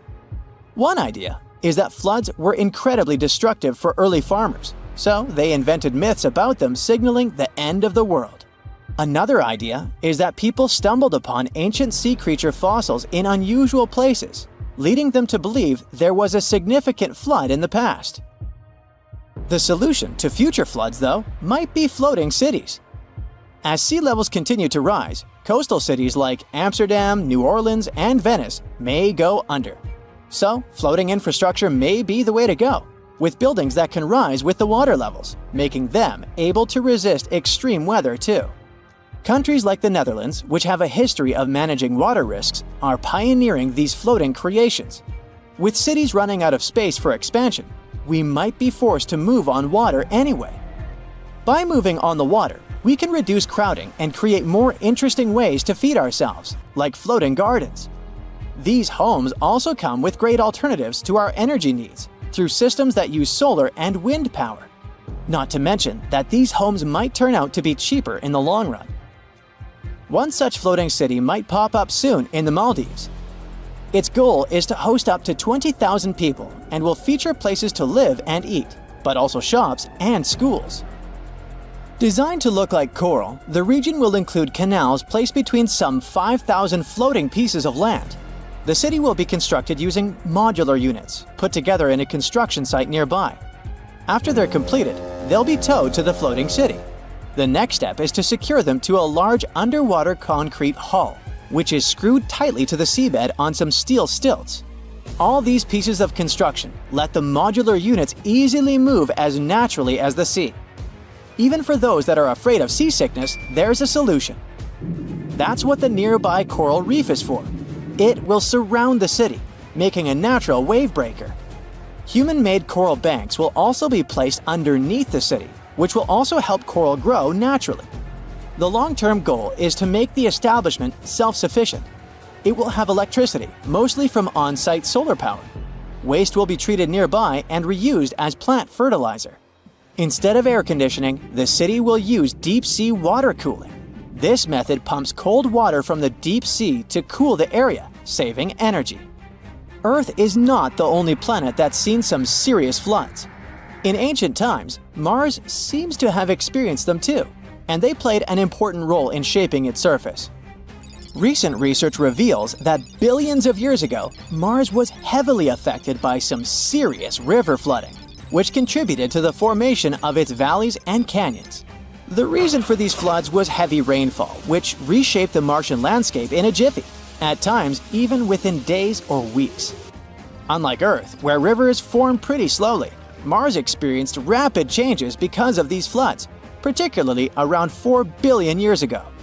We've known for quite some time that there have been floods on Mars, but this study really showed us their extent. We now know they were more widespread and frequent than previously thought. The largest tree in the world is so massive, it even earned itself the nickname General Sherman. It stands tall in California's Sequoia National Park, stretching its branches at 275 feet toward the sky. That's almost as tall as the Statue of Liberty. As for its weight, if we could place it on a scale, we'd need 400 elephants to balance things out. Its base stretches 36 feet in diameter, big enough to hide 2 sedans parked end to end. California is the last place on Earth where these colossal trees grow naturally. During the Ice Age, they flourished across North America and Europe, but as the glaciers retreated, so did the sequoias. Today, they thrive along the western slope of the Sierra Nevada range, relying on the melting glacier caps to quench their thirst. General Sherman gathers thousands of visitors every day, and the park's infrastructure caters to this. There's a short half-mile walk from the nearest parking lot that leads to the big green giant. Along the way, a stone marker outlines the shape and size of the tree's base, to give visitors a sense of its immense scale. This sassy sequoia is estimated to be around 23 to 2,700 years old and has witnessed centuries of change. It sprouted during the early days of the Roman Empire. When Europeans arrived in California in the late 1800s, they first tried to harvest the sequoias, thinking they had valuable wood. However, the sheer effort required to take down these giants was enormous for those days. They also soon figured out that this type of wood was a bit more brittle than expected, so they let these trees off the hook. As for its name, the tree shares it with General William Tecumseh Sherman, a 19th-century famous American public servant. Not far from General Sherman stands the world's second-largest tree, named General Grant. Discovered by locals years before General Sherman received its name, this tree has weathered its own share of challenges, including fires. But like its counterpart, it survived, mostly thanks to its thick bark and resilient hardwood. Now, as for the oldest tree, for a long time we've known it to be a Great Basin bristlecone pine named Methuselah, also found in California. It's been around for more than 4,800 years, way before the Egyptians built the pyramids of Giza. This tree's location is a bit of a secret to keep it safe from harm.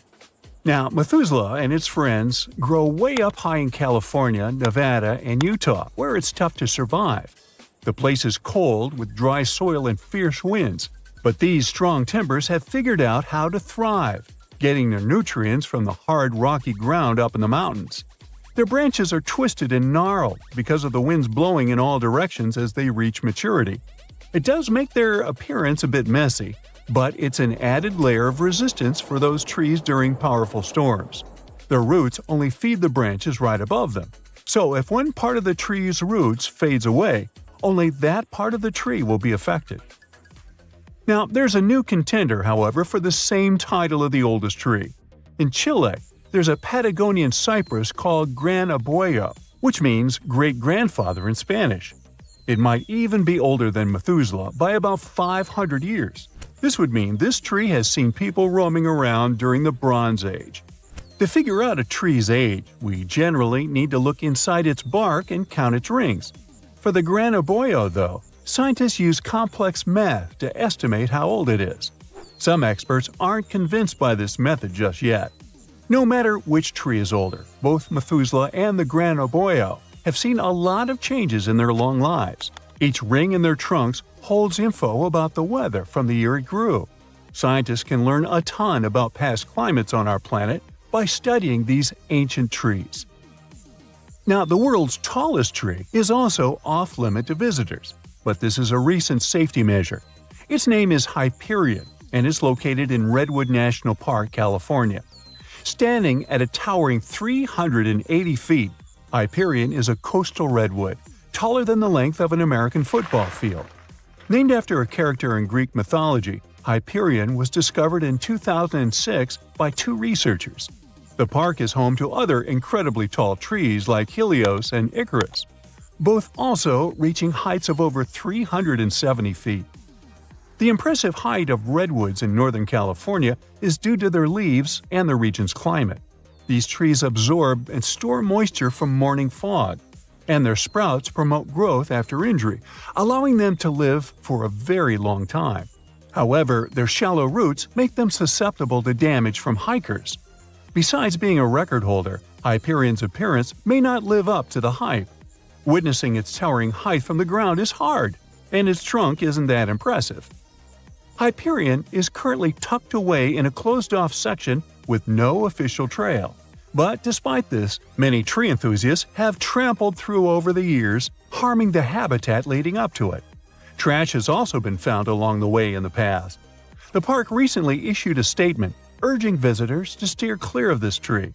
Otherwise, they could face hundreds of dollars worth of fines and even end up behind bars. The Tree of Life stands as a resilient symbol amidst the arid desert landscape of Bahrain. Nestled in the highest point of the country, this ancient tree defies odds, captivating visitors with its mysterious and inexplicable presence. It's surrounded by endless stretches of heated dunes in the Arabian desert. Because it stands alone against the desert backdrop, it has puzzled scientists and botanists for years. There's little to no rainfall over there. There are also no freshwater sources nearby. Despite the lack of moisture, the tree of life insists on flourishing, flaunting its green foliage. How it manages to survive in such harsh conditions led to some weird theories. Some speculate that the tree's roots go deep into the earth, reaching depths of up to 160 feet to access underground water reserves. Others suggest that the tree has adapted to its environment, drawing moisture from the surrounding sand grains through specialized mechanisms. One other interesting idea is that the Tree of Life lies at the site of the legendary Garden of Eden, getting its water from a mystical source. Apart from its scientific and cultural significance, the Tree of Life is an important tourist attraction for locals, luring in approximately 65,000 visitors each year. All for a tree. Now, Poland has its fair share of trees worth mentioning, all gathered in the Crooked Forest. It's a group of 400 trees that bend strangely. They all have a similar shape, curving sharply toward the sky in little J shapes, almost touching the ground. People have different ideas about why these trees look like that. Some think a heavy snowstorm covered them when they were young, pushing them down. Others believe the area's gravity might have affected how they grow. One interesting theory is that people who planted these trees back in the 1920s might have bent them on purpose.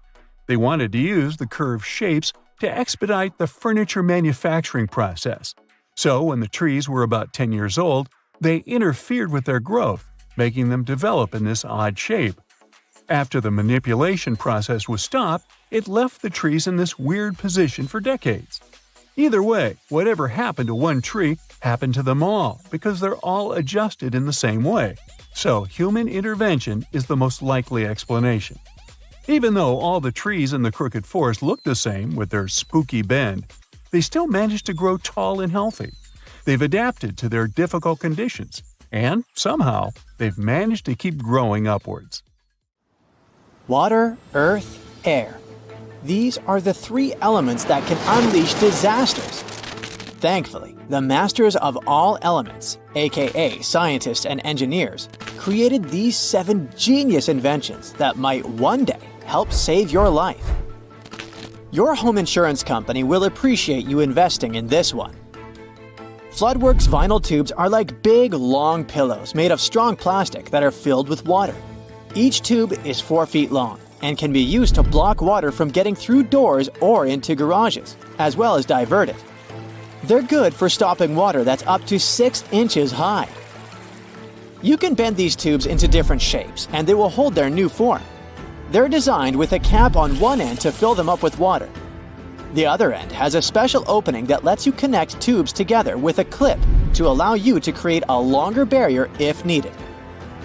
There's a part on the tubes called a break, which stops them from rolling away.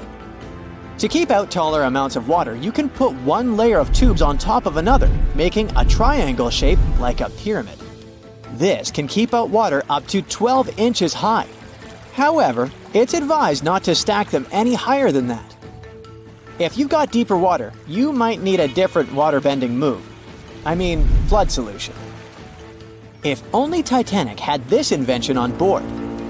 In the event of a shipwreck, we know by now that old-school lifeboats are too slow to launch and there aren't enough for everyone. Life buoys, on the other hand, are too few and can only save one person each. And life jackets are often not within easy reach when you really need them. This is where instant relief comes in handy. So cleverly called the Anti-Tanic, it is a lifeboat that allows multiple people to stay safe and together in the event of a shipwreck.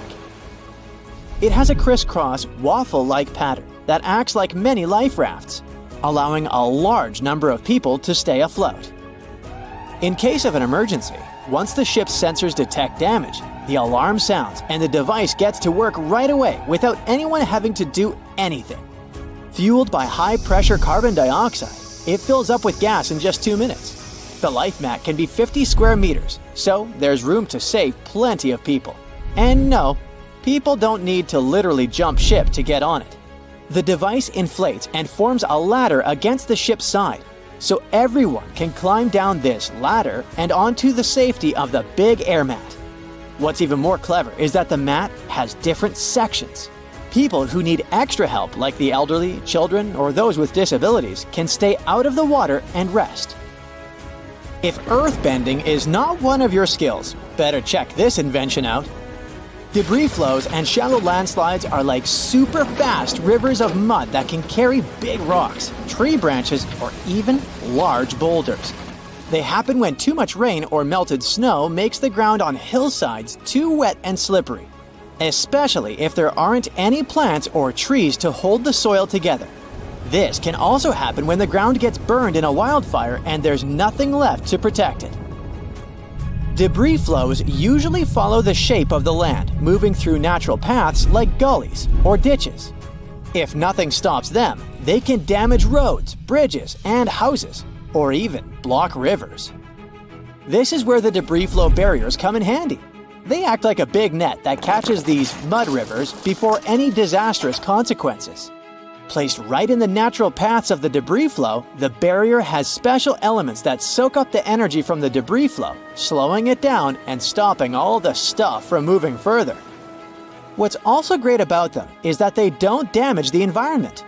One can take them down without leaving a mess and put them back up again if there's a risk of debris flows in the future. This little box, created by NASA engineers, is not looking for extraterrestrial creatures or other planets. It's a life-saving radar called Finder that's designed to find people trapped under the rubble of collapsed buildings right here on Earth. Using a technology that is similar to what might be used for space exploration, Finder can detect the tiny, rhythmic movements of a human heartbeat and breathing amidst chaos and destruction. The way it works is like this. It sends out a safe, low-energy microwave signal into the debris, which is much weaker than what your mobile phone emits. As the signal then bounces back from the rubble, Finder listens for patterns that show someone is there, living and breathing, even when they can't call out or may be unconscious. The device is so sensitive that it can tell the difference between a person and an animal. Engineers also use a unique method to pick out these signals of life from other random movements, like leaves shaking or other non-life patterns. According to tests, it can search a small building in about 10 minutes and a much larger area in about a half an hour. On the other hand, the next invention is designed to help save lives, not after, but during the event of an earthquake. Earthquake-proof table is a sturdy school desk that doubles as a life-saving shelter during earthquakes. While kids are often taught to duck and cover under their desks when the ground shakes, regular tables can become traps if they buckle or collapse. But not this one. It's built to stand strong during quakes and keep the kids safe underneath it. What makes it special is that it's been thought through for different ways buildings can fall apart during a quake. This way, it ensures kids can have a safe spot no matter what and can be reached by rescue teams afterward. It has also been put to impact tests with various types of weights and debris to confirm it can take a beating without going in. Besides its strength, the table is light enough for 2 children to lift and move, as well as spacious enough to accommodate a pair of students seeking refuge.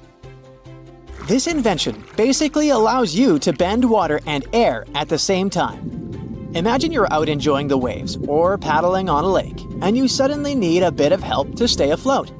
This is where Kingi, which is the world's smallest wrist flotation device, comes in.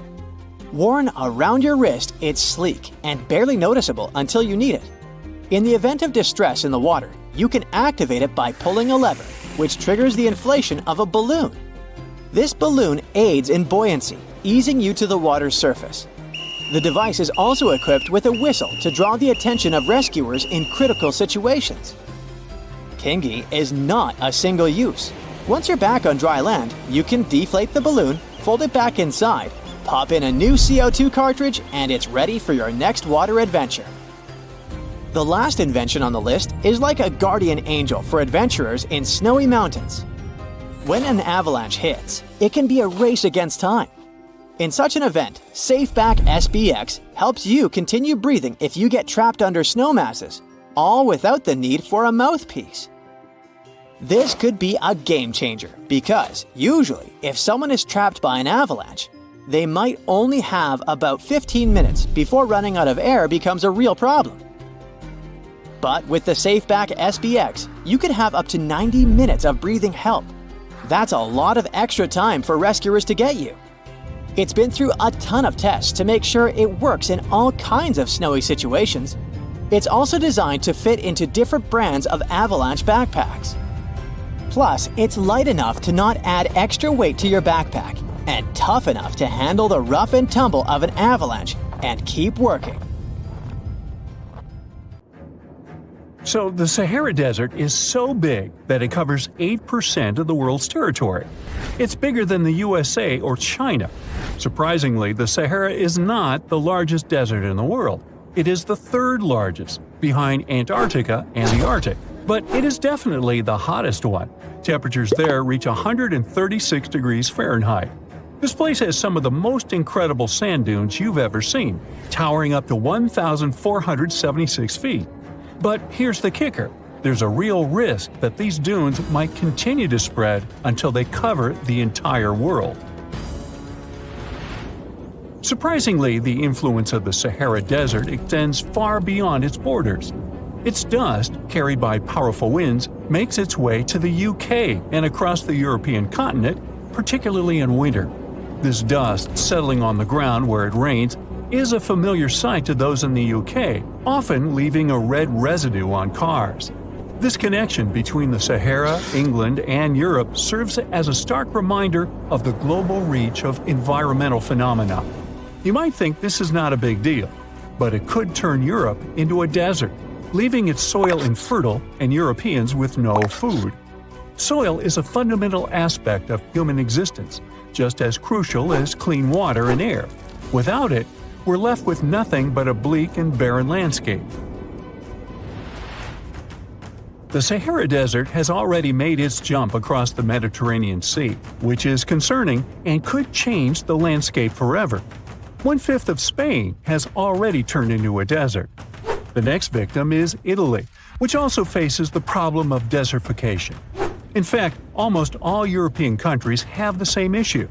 According to an expert, the land that has not changed for nearly 2,000 years will become mostly rock, and people living on this land will be gone. 60% of the soil in Moldova is gone, and the problem has expanded beyond the Black Sea. It has reached China and Mongolia, thousands of miles away from the Sahara Desert. All of this causes losses of $4 billion a year. The threat is so significant that even the UN has gathered the necessary resources to solve the problem as soon as possible. Italy is sending help to Africa to stop the Sahara Desert from expanding. If this process does not stop in the next 10 years, millions will be forced to leave their homes. The Sahara Desert is growing for approximately 30 miles per decade. You do the math and see how long it will take to cover Europe. Since 1920, the Sahara has expanded by around 10%. But not all hope is lost because more than 172 countries have joined to put a stop to the desertification of the world. The World Food Program is a project that aims to help bring back green land that was once present in the Sahara. When they told people who called the Sahara home what they were about to do, the latter basically laughed in their faces and said it was impossible. But when you have a specific goal in mind, the impossible becomes possible. If we traveled back around 5,000 years into the past, we would see a beautiful forest with lush green trees and grass.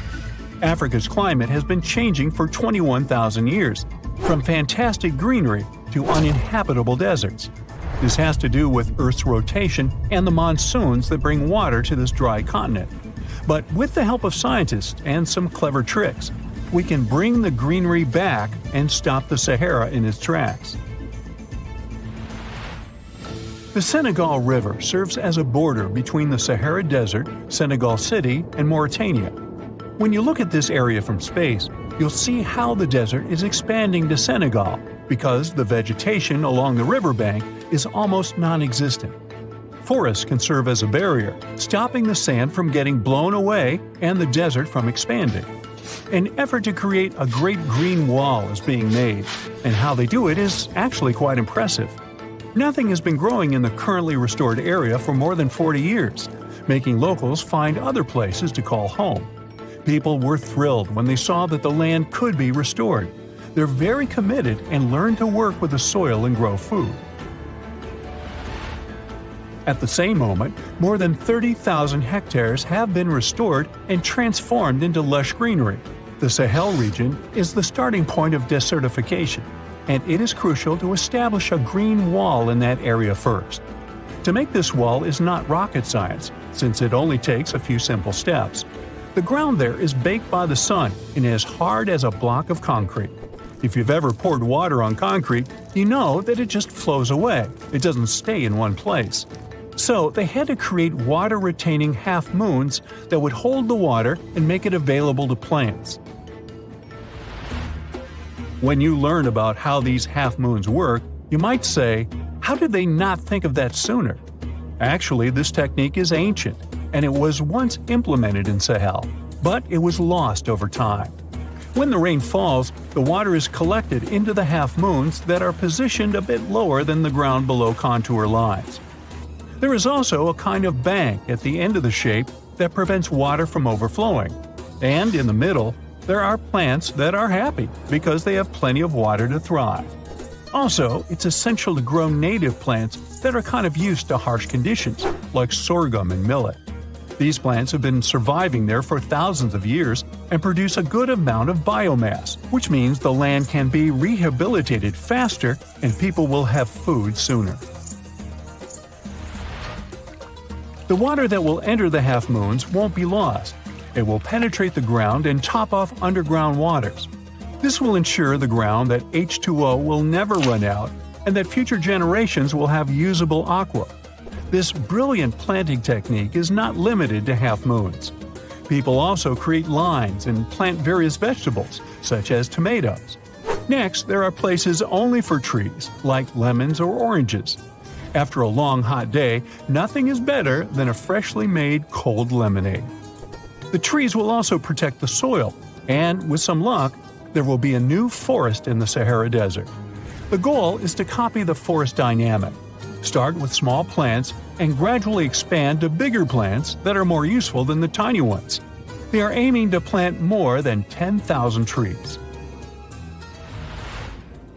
Right now, many people are leaving the Sahara after the rainy season, going to cities or leaving Africa altogether. At this time of year, villages are like ghost towns. Only animals can be found there. Most people are gone. I mean, who would blame them? Nobody wants to live in the sand where nothing grows. Luckily, with all this new, old technology being developed, many people are slowly but surely returning to their land and starting to work in agriculture. The best thing is that there are no brutal winters, so plants grow 12 months a year, and people can always have food. People are becoming more social because now everybody stays in their villages and doesn't travel much. If this project works out, Africa will be saved, and the world won't turn into a giant desert. Summers in the Middle East get so hot that they change the landscape dramatically and make entire cities resurface from the past. That's what happened in 2018 when the city built by a mysterious empire on the Tigris River was finally released from its water trap. Archaeologists rushed to the location as they didn't want to miss a rare chance to excavate the site and learn more about the history of the place. They believe they've found the Bronze Age city Zakiku, founded over 3,000 years ago and fully submerged in the 1980s when a dam was built in its place. It used to be a busy hub for the Mitanni Empire for caravans on the popular trade route. It had water, which is a rarity in the area, and it was a guarantee for success.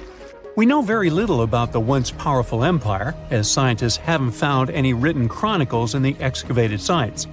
That's why the archaeologists were thrilled to find an entire palace for the local ruler.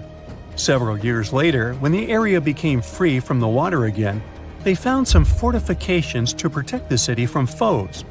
The highlight of their expedition was finding a huge public storehouse for trade goods and harvests, piles of wheat and barley, and imported metal and wood. Bread was the staple food for the locals, and they also loved big pots of vegetable soups and stews for lunch. Each household kept sheep, goats, cows, and pigs, so they had a steady source of milk and meat for special occasions. All the constructions found so far were built from bricks molded from mud. The walls that were underwater for over 40 years are so well preserved as if they went down yesterday.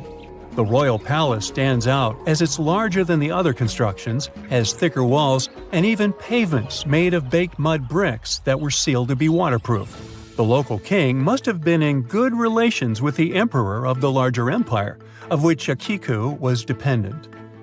Traders who lived in the city collected wooden beams and took them to storehouses. The beams arrived down the Tigris River from the forests in the mountains in the north and east of Mesopotamia. Merchants came here to sell their goods and then crossed the Tigris on their way to the borderlands. Zakiku was thriving as a center of commerce for about 6 centuries until it was hit by a massive earthquake in 1350. Archaeologists found 5 ceramic vessels holding over 100 clay tablets made close after the earthquake. It's almost a miracle that small tablets of unfired clay managed to survive underwater for decades. People who created those must have carved notes on clay while it was still wet. They wrote about anything, from newly stored harvests to notes for other kingdoms. Then they would let the message dry in the sun. Scribes even had to learn a different language so that everyone outside the city could read it. Scientists believe the tablets they found used to be part of a private archive. They hoped to decipher the notes to learn more about the history of Zakiku and the whole empire after the terrible earthquake. The damage to the buildings was so enormous that it was impossible to restore Zakiku to its former glory, and if there had been any survivors, they must have left the city.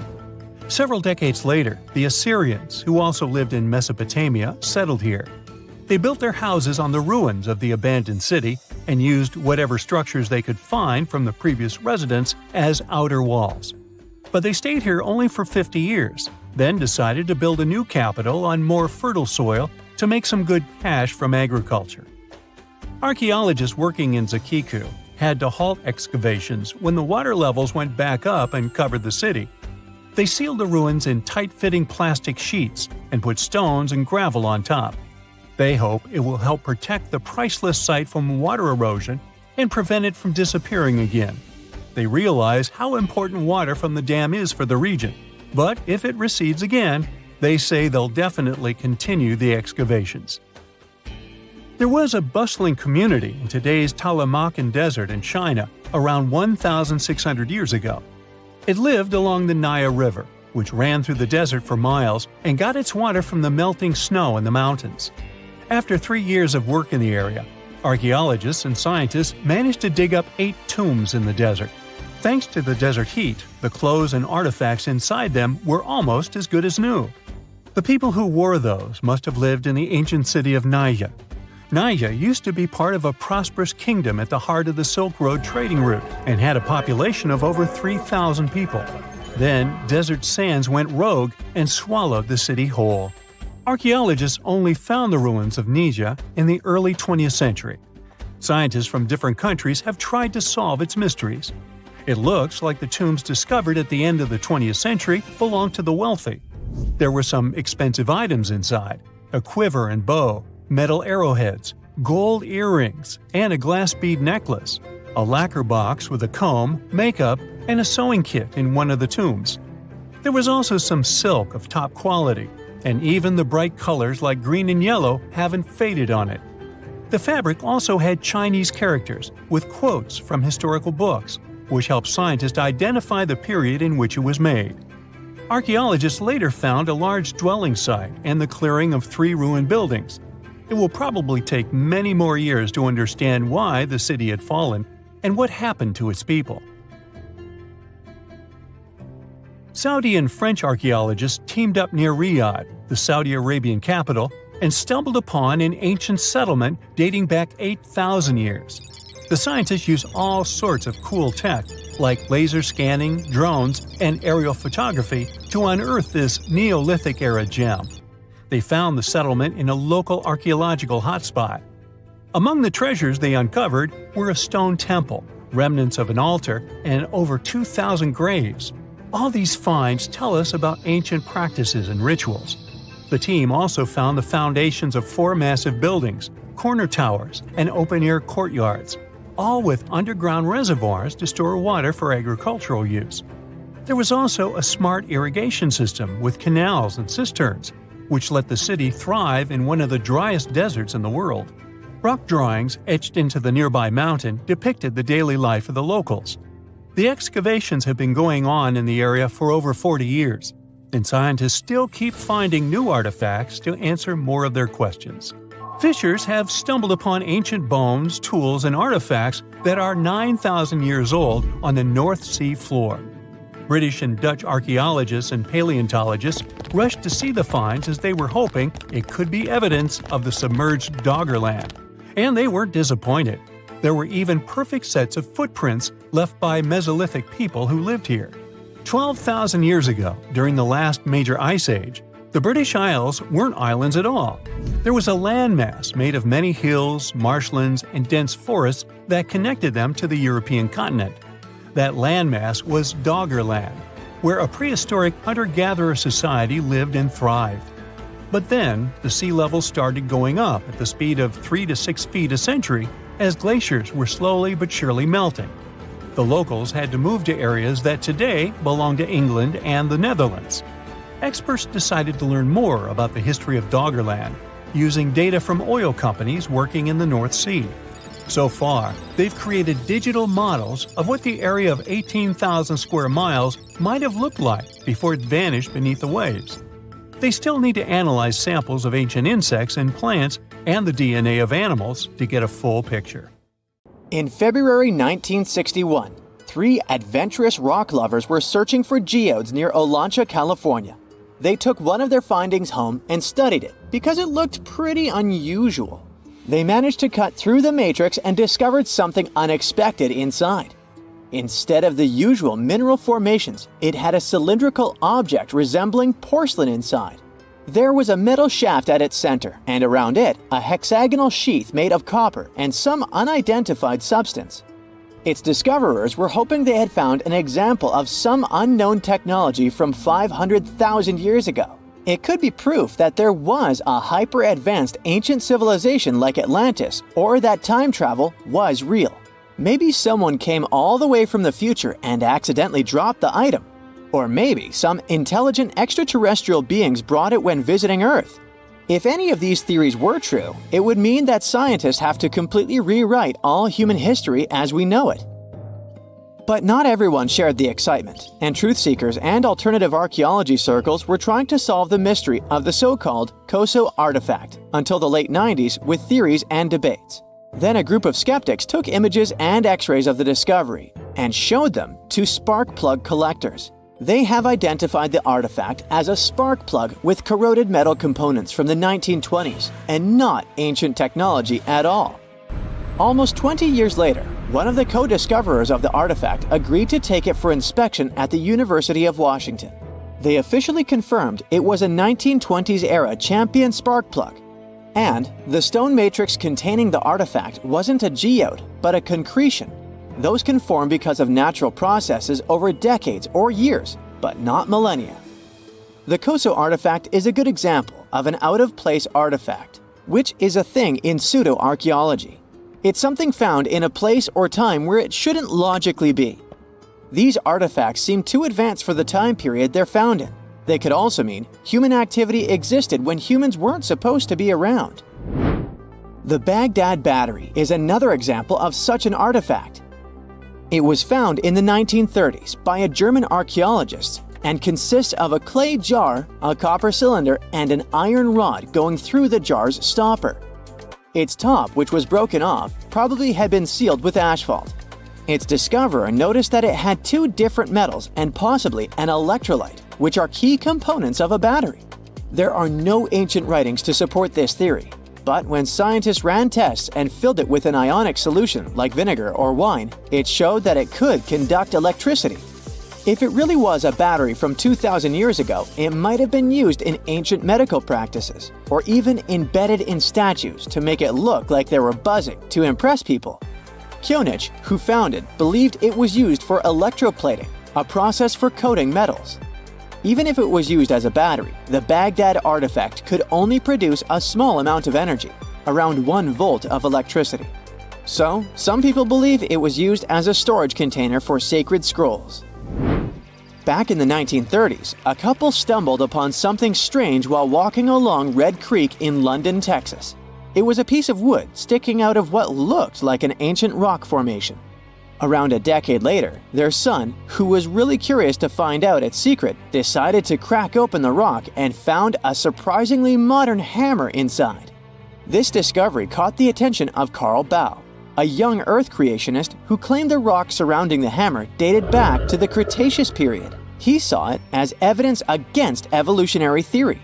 After some investigation, scientists proved that the rock was not as ancient as it seemed. Geological processes have just encased the modern hammer over time, so it wasn't evidence of humans coexisting with dinosaurs like the Flintstones, as some hoped. It was just a case of a miner dropping his hammer centuries ago and nature doing its thing. A Chinese archaeologist supposedly stumbled upon some caves that seemed to serve as a burial ground for small beings with big, oval heads. Alongside these remains, there was rock art depicting figures with round helmets, the sun, the moon, the earth, and stars connected by groups of pea-sized dots. They also found over 700 mysterious stone discs etched with spiral grooves. Things got even weirder when these discs were sent to a Chinese professor who claimed the grooves were actually written characters. According to his translation, the discs told the tale of Dropa visitors from another planet who had crashed their spaceship on Earth about 12,000 years ago and had tried to live among us until they were hunted down by locals. But there's no concrete evidence that any of this actually happened. The story was first published back in the 1960s in a couple of articles, but it all seemed a bit fishy. None of the people involved, the archaeologist, the professor, or even the university they supposedly worked at, seemed to have left any trace in the records.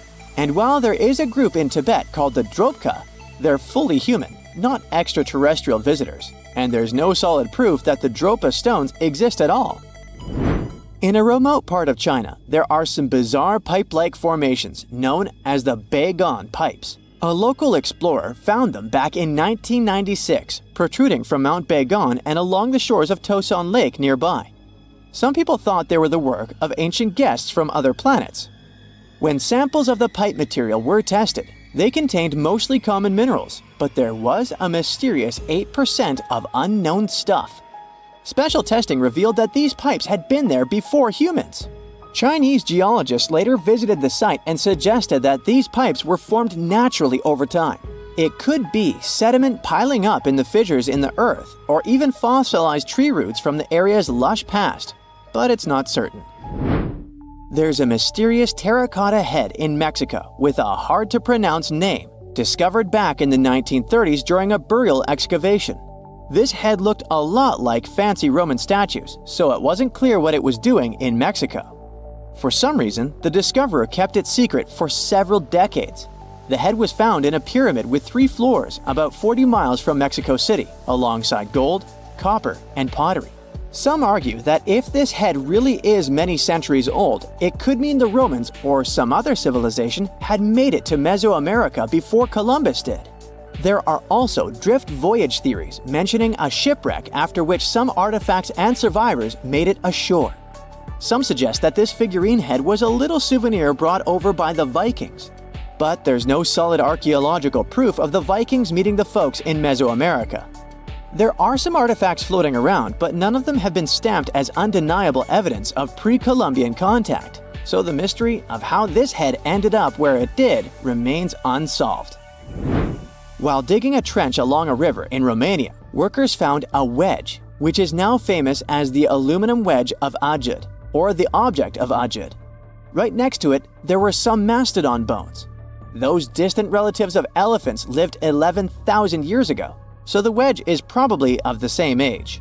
The cool part is that it's made of aluminum, a metal not even discovered until the 1800s. This material requires serious heat to produce. The wedge is also covered in a thick layer of oxide that's been sitting there for hundreds of years. Some folks believe this wedge must have crash-landed here on a spacecraft from some other planet.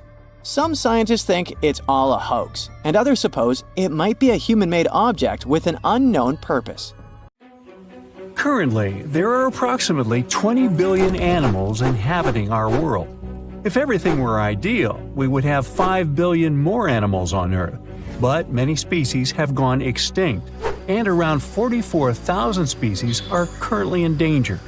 The largest, most recent mass extinction event in history occurred during the dinosaur era, leading to the eradication of 75% of species on Earth. The Tulachi wallaby is a long-lost relative of today's kangaroo, but they had a hidden superpower, night vision. That's why they were mostly active at night. They were 3 feet tall and fed on grass, fruit leaves, and other plants. Wallabies lived in grassy areas near swamps and other water bodies, but not for long. By the 19th century, their numbers had gone down, bringing them to the edge of extinction. Only 14 wallabies had been left in the wild by 1920. A rescue mission was launched. They tried to capture the last 14 animals to protect them. But the situation got out of control and 10 wallabies lost their lives. The 4 remaining ones were transferred to a special facility, and in 1935, the last animal passed away. Only one picture of the Tulachi wallaby is left now. There were reports of the animal's sightings after that, but no proof was shown, and the creature was officially declared extinct in the 70s. Short-faced bears were a unique species that lived in North America, particularly Alaska. It was a massive bear, weighing around 1,500 pounds. When standing on its hind legs, it was around 12 feet tall, a whole foot taller than today's biggest beast in this family, the polar bear. This animal was different from today's bears because almost all of them are omnivores, except for polar bears. But this monster was solely carnivorous, which was the reason for their extinction. During the end of the Ice Age, many herbivores were gone, and those bears did not have enough food to survive. They were the Usain Bolt of the bear world, the fastest Bruins to have ever lived, reaching a top speed of 40 miles per hour, which is 5 miles faster than grizzlies. There are around 400 million pigeons in the world now. Some time ago, in America, a species of birds called passenger pigeons were abundant throughout the country, especially in the eastern forests. There were more than 1 billion of them, but they went from 1 billion to 0 in a few years. They had small heads and necks, but long tails and wings and strong breast muscles that allowed them to fly super long distances. The last passenger pigeon passed away in captivity in 1914.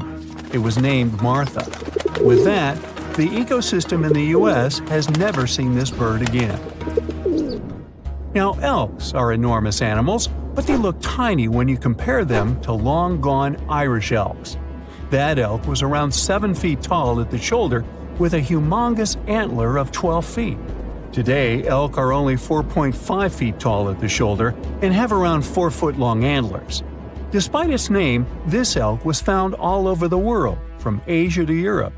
It got its name because, in Ireland near Dublin, researchers found a perfectly preserved specimen. Since then, it's been called the Irish elk. The last one passed away in Ireland. The main reason for their disappearance was their inability to adapt to changes.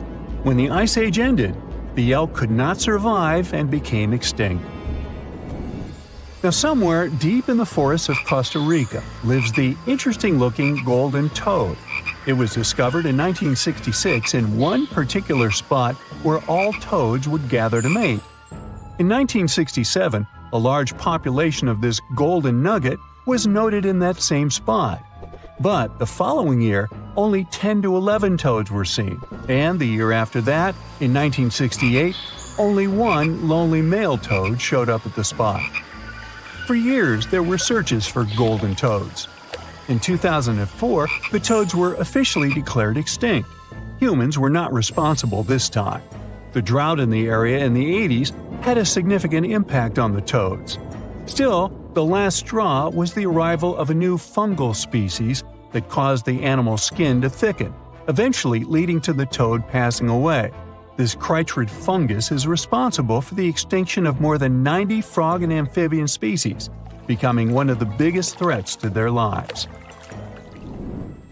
Now, Canada is a very cold country, no surprise there, and nobody would expect tropical birds like parrots to live there. However, there was a parrot species that lived in America and some parts of Canada. I'm talking about the Carolina parakeet. Those were truly beautiful birds with orange-yellowish heads and green bodies.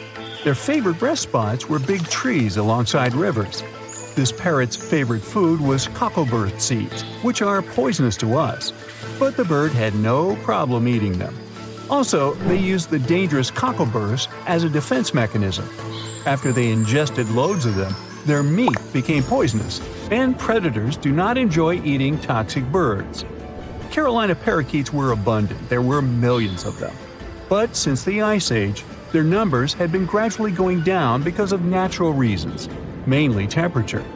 By 1935, no such parakeets were left in the wild. Today's African lion had a much more prominent and notorious cousin, the Barbary lion. Those cats were mentioned in many famous old books. They were described as mean, terrifying beasts. It's believed that they were the largest lion species ever. Those big cats weighed around 600 pounds and were 9 feet from the head to tail. Unfortunately, this lion was declared extinct in the 90s due to many factors. Today, we only have one photo of this animal taken from a plane. Paradise parrots were native to Australia. They were genuinely amazing birds with captivating colors. What was unique about them was their nesting habits. They only nested in termite mounds. This parrot was always on the edge of extinction, and the reason for that is still unknown. Mice, rats, and other animals also hunted them, and it added fuel to the fire. The last bird was spotted in the year 1972. Since then, paradise parrots have only been seen in museums. The Gulf of Mexico was once home to Caribbean monk seals. This species of seals enjoyed spending time in the warm subtropical climate of the Caribbean.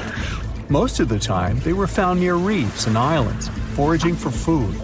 Like most of us, they also loved sandy beaches and were usually seen in groups of 100 seals, resting before the next adventure. In the year 1886, monk seals were declared extinct. You can still see this animal in 2 museums. Both are located in the UK. As we all know, zebras have black and white stripes. But once, a zebra species had only half the body covered with brown and white stripes. The rest was just brown, and the belly was white. It was called the quagga. They lived in the southern part of Africa in grass fields and wet pastures, like today's zebras, and ate grass and other plants. The last quagga perished in 1888, but not all hope is lost. Today, extensive research is being done to bring this animal back into the wild. Australia is home to many outlandish animals, but the craziest ones are probably gastric brooding frogs. This species is not like your ordinary frog that lays eggs. They hatch their young inside their stomach and give birth by vomiting around 25 fully formed young frogs. Sometimes their stomach becomes so bloated that they have to breathe through their skin. 2 species of this frog were discovered in the northern and southern parts of Australia in the 1970s by Mike Taylor.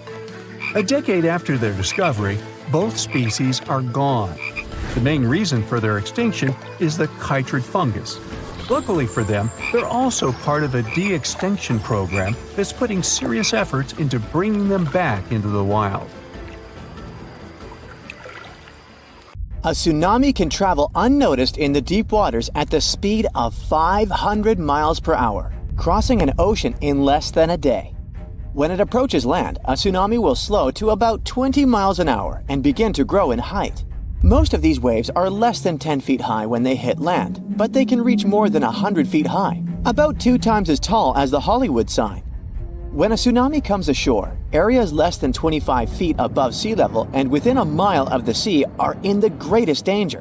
But sometimes, tsunamis can go 10 miles inland. If you're by the coast and feel a strong earthquake, especially one that lasts for more than 20 seconds, that could be a major red flag that a tsunami is on the way. Keep an eye out for sudden changes in the sea level.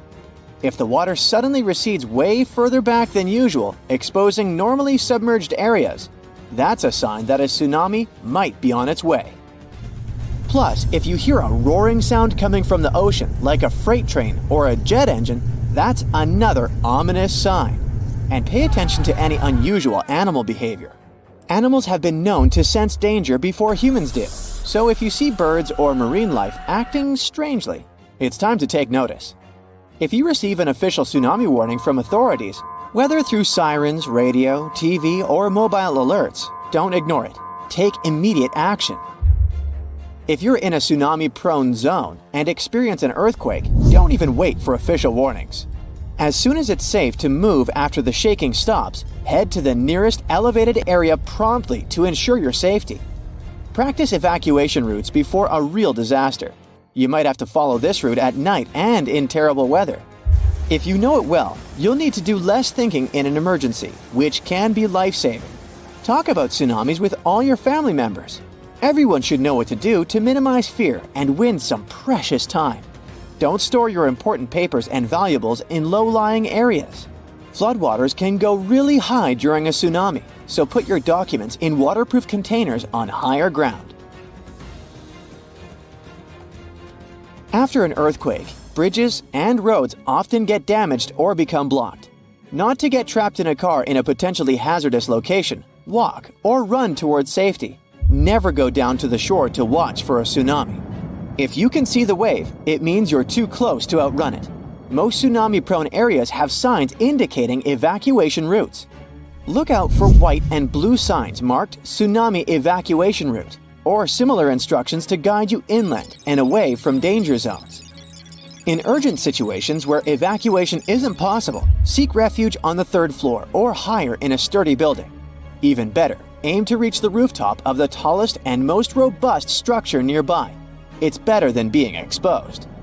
A tsunami is not a single wave, but a series of waves with massive amounts of water that can flood for hours.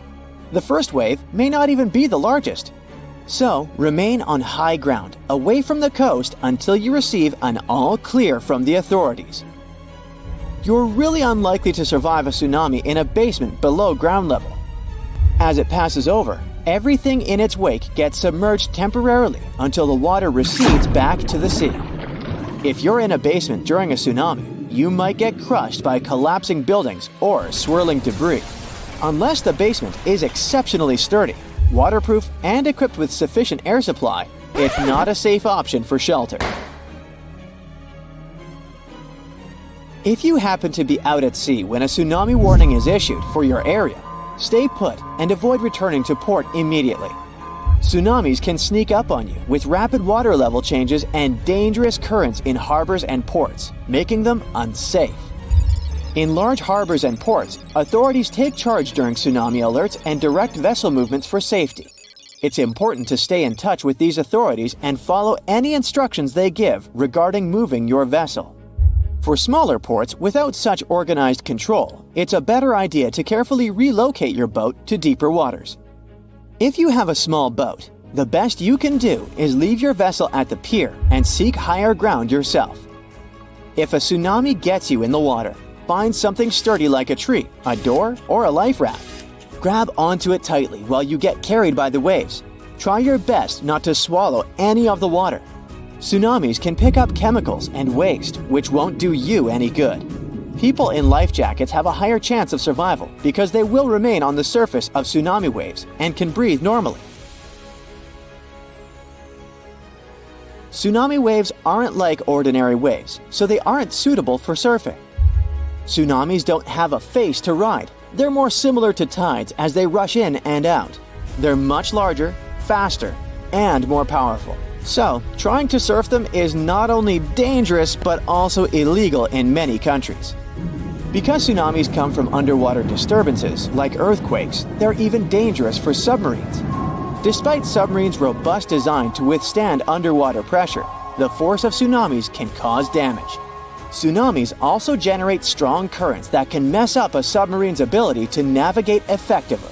In cases of severe tsunamis, submarines may get hull damage, threatening their buoyancy and integrity. Such scenarios can lead to submarines sinking or being carried away by the waves. That's why submarines operating in tsunami-prone areas must be extra careful and equipped to respond swiftly if this sea monster strikes. Scientists still can't predict tsunamis, but they can use their expertise in seismology and historical tsunami data to identify earthquakes likely to trigger tsunamis and issue warnings. They gather crucial data from seismic and water level networks worldwide, which enables them to swiftly assess earthquake characteristics such as magnitude, location, and depth. Utilizing this information, they determine whether an earthquake has the potential to generate a tsunami and decide on issuing tsunami advisories. For regions like the US and Canada, warning center scientists can typically issue preliminary messages within 5 minutes of an earthquake.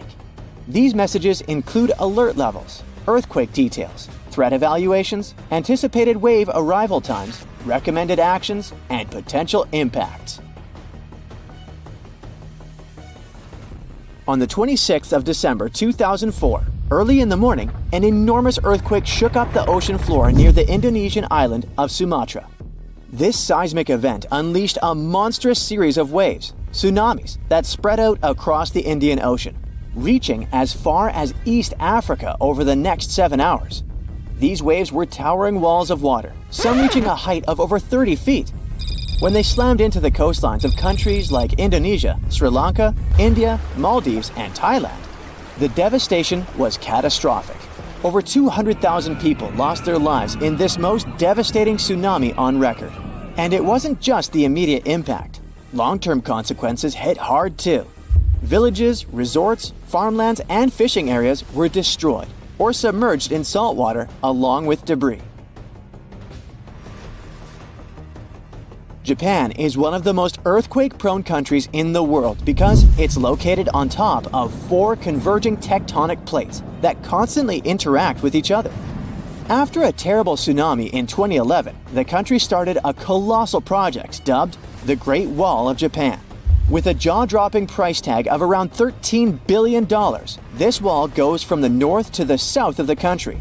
The goal is to safeguard coastal towns from future tsunamis, buying its people precious time to save themselves. Some locals worry that this towering structure will sever their deep-rooted ties with the sea. They fear losing touch with the ocean's rhythms and cues, which are crucial for spotting upcoming disasters. But for many coastal towns, the wall is a lifeline, giving them hope for rebuilding shattered lives post-disaster. A new super-Earth has been spotted by astronomers, and it's quite intriguing. This planet, called TOI 715b, is about 1.5 the size of Earth, which is why it's called the super-Earth. It's also relatively close to us in space terms, only 137 light-years away. For comparison, most exoplanets are hundreds of light-years away, and all the interesting stuff, like black holes and nebulas, are usually more than thousands of light-years away from us. So, could it be habitable?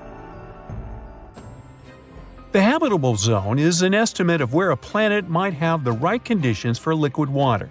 This is what we call some distance from the star, where the temperatures on the planet should be okay-ish, and water should stay liquid on its surface. It's not super precise, because it depends on a bunch of factors like the type of star, how reflective the planet is, its size, and so on. Also, just being in this zone isn't enough for water to actually be there. The planet also needs the right kind of atmosphere and a few other things. So, we invented a stricter definition in 2014, the conservative habitable zone. It's a more precise term defining the best candidates that have liquid water. Otherwise, we get too many potentially habitable planets that are not actually habitable at all. The CHZ is based on how much energy a planet gets from its star compared to Earth. If a rocky planet gets between 40 to 85%, it's considered to be in the CHZ, no matter how far away it is from its star. These planets have a higher chance of being habitable. And yes, TOI 715b is located there. This super-Earth orbits the M-type star, also called red dwarf. It's a star that's much smaller and cooler than our Sun, about a quarter of the Sun's size and mass. But if the planet is located in the habitable zone, it's actually a better option for life. Red dwarfs live much longer than our Sun, a yellow dwarf. This also means that they have more time to form little creatures on their planets. And this red dwarf really is older than our star. Our Sun is 4.6 billion years old, and this star is 6.6 billion years old, give or take a few hundred million. It doesn't have much magnetic activity, so it's not dangerous. It doesn't flare up like younger red dwarfs. These flares can be super strong and might even hurt planets by taking away their atmospheres. Although some planets around it do have thinner atmospheres, it seems like this red dwarf has already gone all out. These red dwarfs are where we're looking for planets that could support life right now. Our super-Earth is really close to its star, zooming around it in just 19 days. Since the star is small and the planet is so close, the planet passing in front of its star happens a lot and looks really clear. This makes it easy for telescopes like the James Webb to study its atmosphere without needing too much time. Now, speaking of the James Webb Space Telescope, it's bringing us into a new era of understanding distant planets beyond our solar system.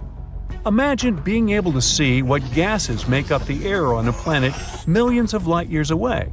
James Webb will help us to find worlds that could support life. Right now, it's trying to figure out whether TOI 715b has an atmosphere.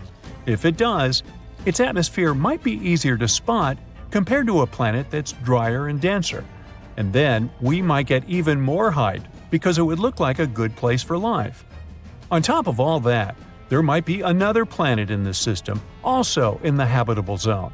We're not sure whether it's really there, it's just a candidate with a crazy name. But if it turns out to be real, it would be about the size of Earth. Also, it would be the smallest planet in the habitable zone ever spotted by the TESS telescope. Now, another cool thing about TOI 715b is that it cannot just have water on it, but be an entire water world. An ocean planet is a type of planet that has an ocean covering its surface or has subsurface oceans.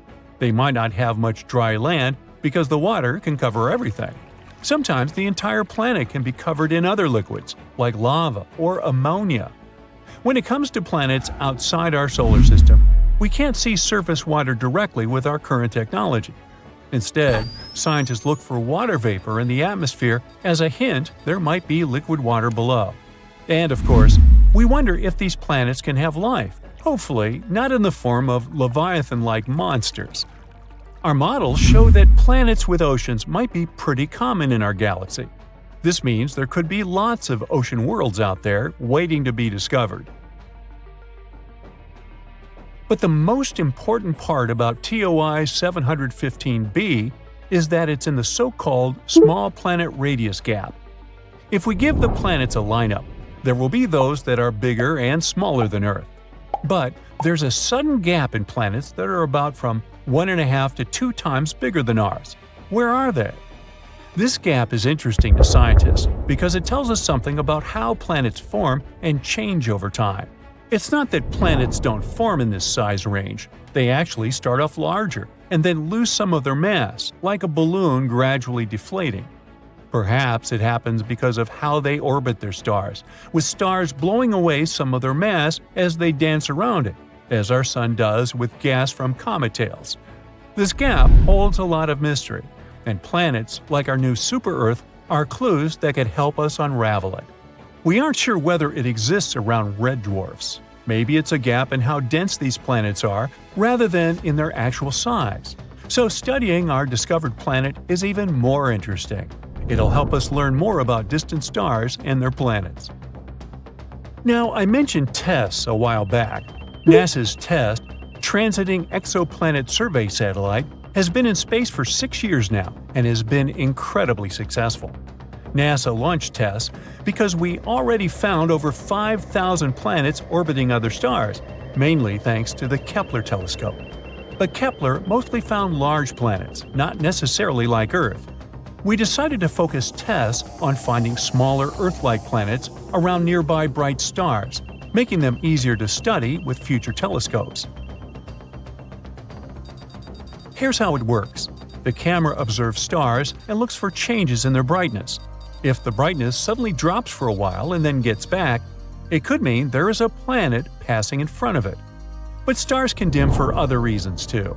For example, flaring up or having dark spots on their surface, which is why we need to be careful with this data. TESS shows us the size and orbit of these planets. Then ground telescopes help determine their mass. With these three parameters, we can figure out what the planets are made of and if they're rocky like Earth or gassy like Jupiter. Yeah, you want to avoid Jupiter after taco night. One example of TESS's discoveries was the TOI 700 system. There, it discovered its first ever Earth-like planet, TOI 700d. This exoplanet also orbited a red dwarf, and it's even closer to us, about 100 light-years away. Unfortunately, it's unlikely to be habitable because the temperatures there are crazy. Another big discovery was made in the AU microscopy system. TESS discovered a planet about 4 times the size of Earth and another nearly 3 times Earth's size. This system has become a key area for studying how stars and planets form and change over time. TESS has also spotted a variety of other exciting finds, including supernova, hot worlds, and so on. And as it enters its 6th year, we can only expect more exciting findings to come. India could split horizontally into 2 parts as it runs into Eurasia. The movement of the Indian plate that includes most of modern South Asia is causing the Himalayas to grow. This process started around 60 million years ago when the plate first bumped into Eurasia. Scientists from the Netherlands have used the power of an AI simulator to see what this region will look like one day. The computer model showed that the Indian subcontinent will merge with the Horn of Africa in approximately 200 million years. The present-day cities of Mumbai and Mogadishu will become next-door neighbors. They will sit along the newly formed mountain chain scientists provisionally named the Somalaya. On the other side of this geological formation, Madagascar will connect with Sumatra, while Kolkata and the island of Mauritius will occupy the same region. Sri Lanka would cease to exist as it becomes part of the Indian mainland. Further to the north, scientists predict that the Himalayas are going to increase in height in the foreseeable future. As the Indian plate continues to mile northward, there will be major changes to the surrounding landscape. The present fault line will drift further south. Tens of thousands of years in the future, there might be no Nepal. The Himalayan range will have expanded sideways to fully engulf the mountainous country. And there may be way more earthquakes in this part of the world because of this movement. Most researchers agree the speed at which India is moving northward into Eurasia is barely 1/10 of an inch every year. Some of them think this is happening because of the plate's buoyancy. It prevents the Indian plate from sinking into the mantle, which gives Tibet its elevated topography. Other scholars believe that the structure is buckling under the pressure. The process resembles what happens to a sheet of paper when you push it horizontally against a wall. As you apply more pressure to its edge, the sheet starts to rise in the middle. In the real world, this bulge would be the Tibetan Plateau. A recent theory gives us the third explanation for the process. Their paper still has to undergo peer review, but the findings are intriguing. The international team of researchers introduced a new concept, the delamination of the Indian plate. This term simply means the separation of layers in a material that is supposed to be bonded together. Think of a sandwich that has cheese and ham slices between 2 buns. Take one of those layers out of the sandwich and you get delamination. In geological terms, this process involves the upper part of the plate peeling off and moving upwards. In the case of the Indian plate, this is the section that supports Tibet's elevation. The lower section is denser, which causes it to sink into the mantle. Plate tectonics are, in this way, similar to a layered cake. Chefs place the spongy, denser layer at the bottom, so the heavier top doesn't crush it. Scientists developed their thesis by analyzing helium gases in water samples from the region's hot springs. Helium-3 is a rare isotope that shows that the mantle is close to the surface of the Earth. Researchers measured helium isotope ratios at 200 Tibetan springs. The pattern they saw shows how close the mantle is to the northern Tibetan surface. Further to the south, they found plenty of helium-4, another isotope, which means that the plate is intact. It forms a barrier that helium-3 cannot penetrate, except in one region near Bhutan, in the eastern part of the Himalayas. The seismic activity in the region is good proof that delamination, the sandwich theory, is all real here. And it shows us that the mantle is intruding from the eastern side of the plateau. This concept puts under question the old established ideas about tectonic plate behavior. The scientists behind the study suspect that the unique shape of the Indian plate contributes to the delamination process. It's the thickest at the northernmost point and the thinnest on the sides. If it's all true, it will mean that the continental collisions have a more dynamic and complex nature than geologists previously believed. Scientists still don't have enough hard evidence to prove the correctness of the new theory, just hints.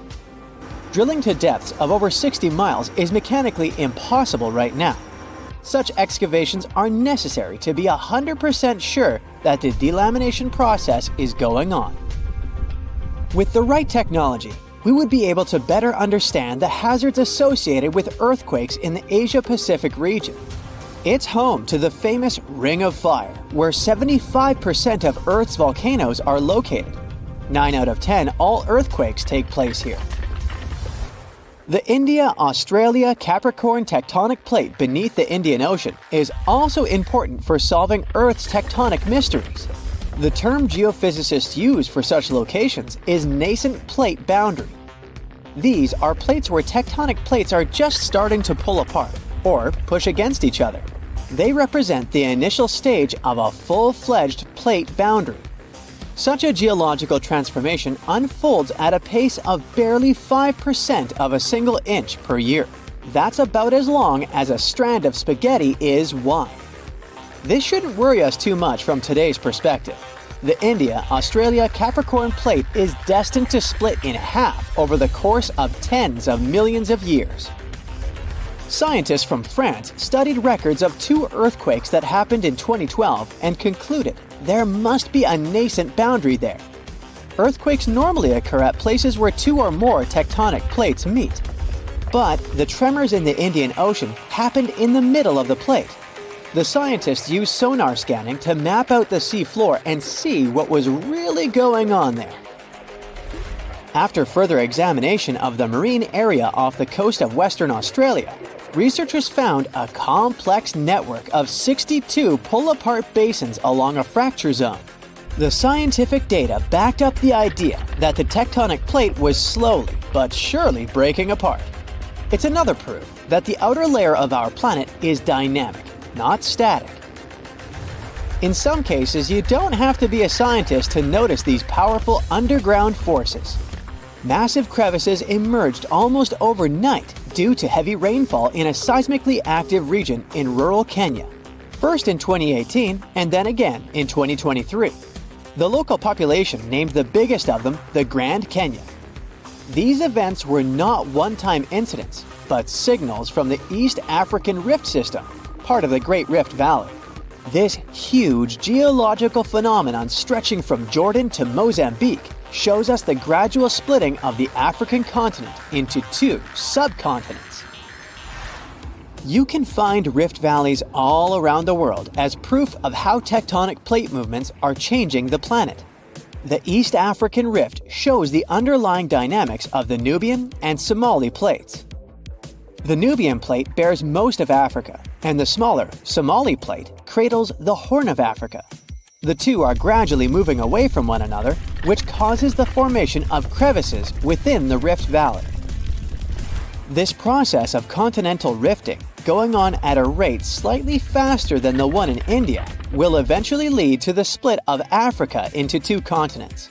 The whole process, which is about to happen in the next 10 to 50 million years, marks a significant geological event that reminds us of Earth's historical transformations. The last time our planet's geography changed so drastically was during the Jurassic period. The world map from the period looks recognizable, but the land masses were oddly positioned from the modern perspective. In the north, Eurasia was still loosely connected to North America, which was at the time called Laurasia. This landmass was slowly moving away from the supercontinent of Gondwana, further down south.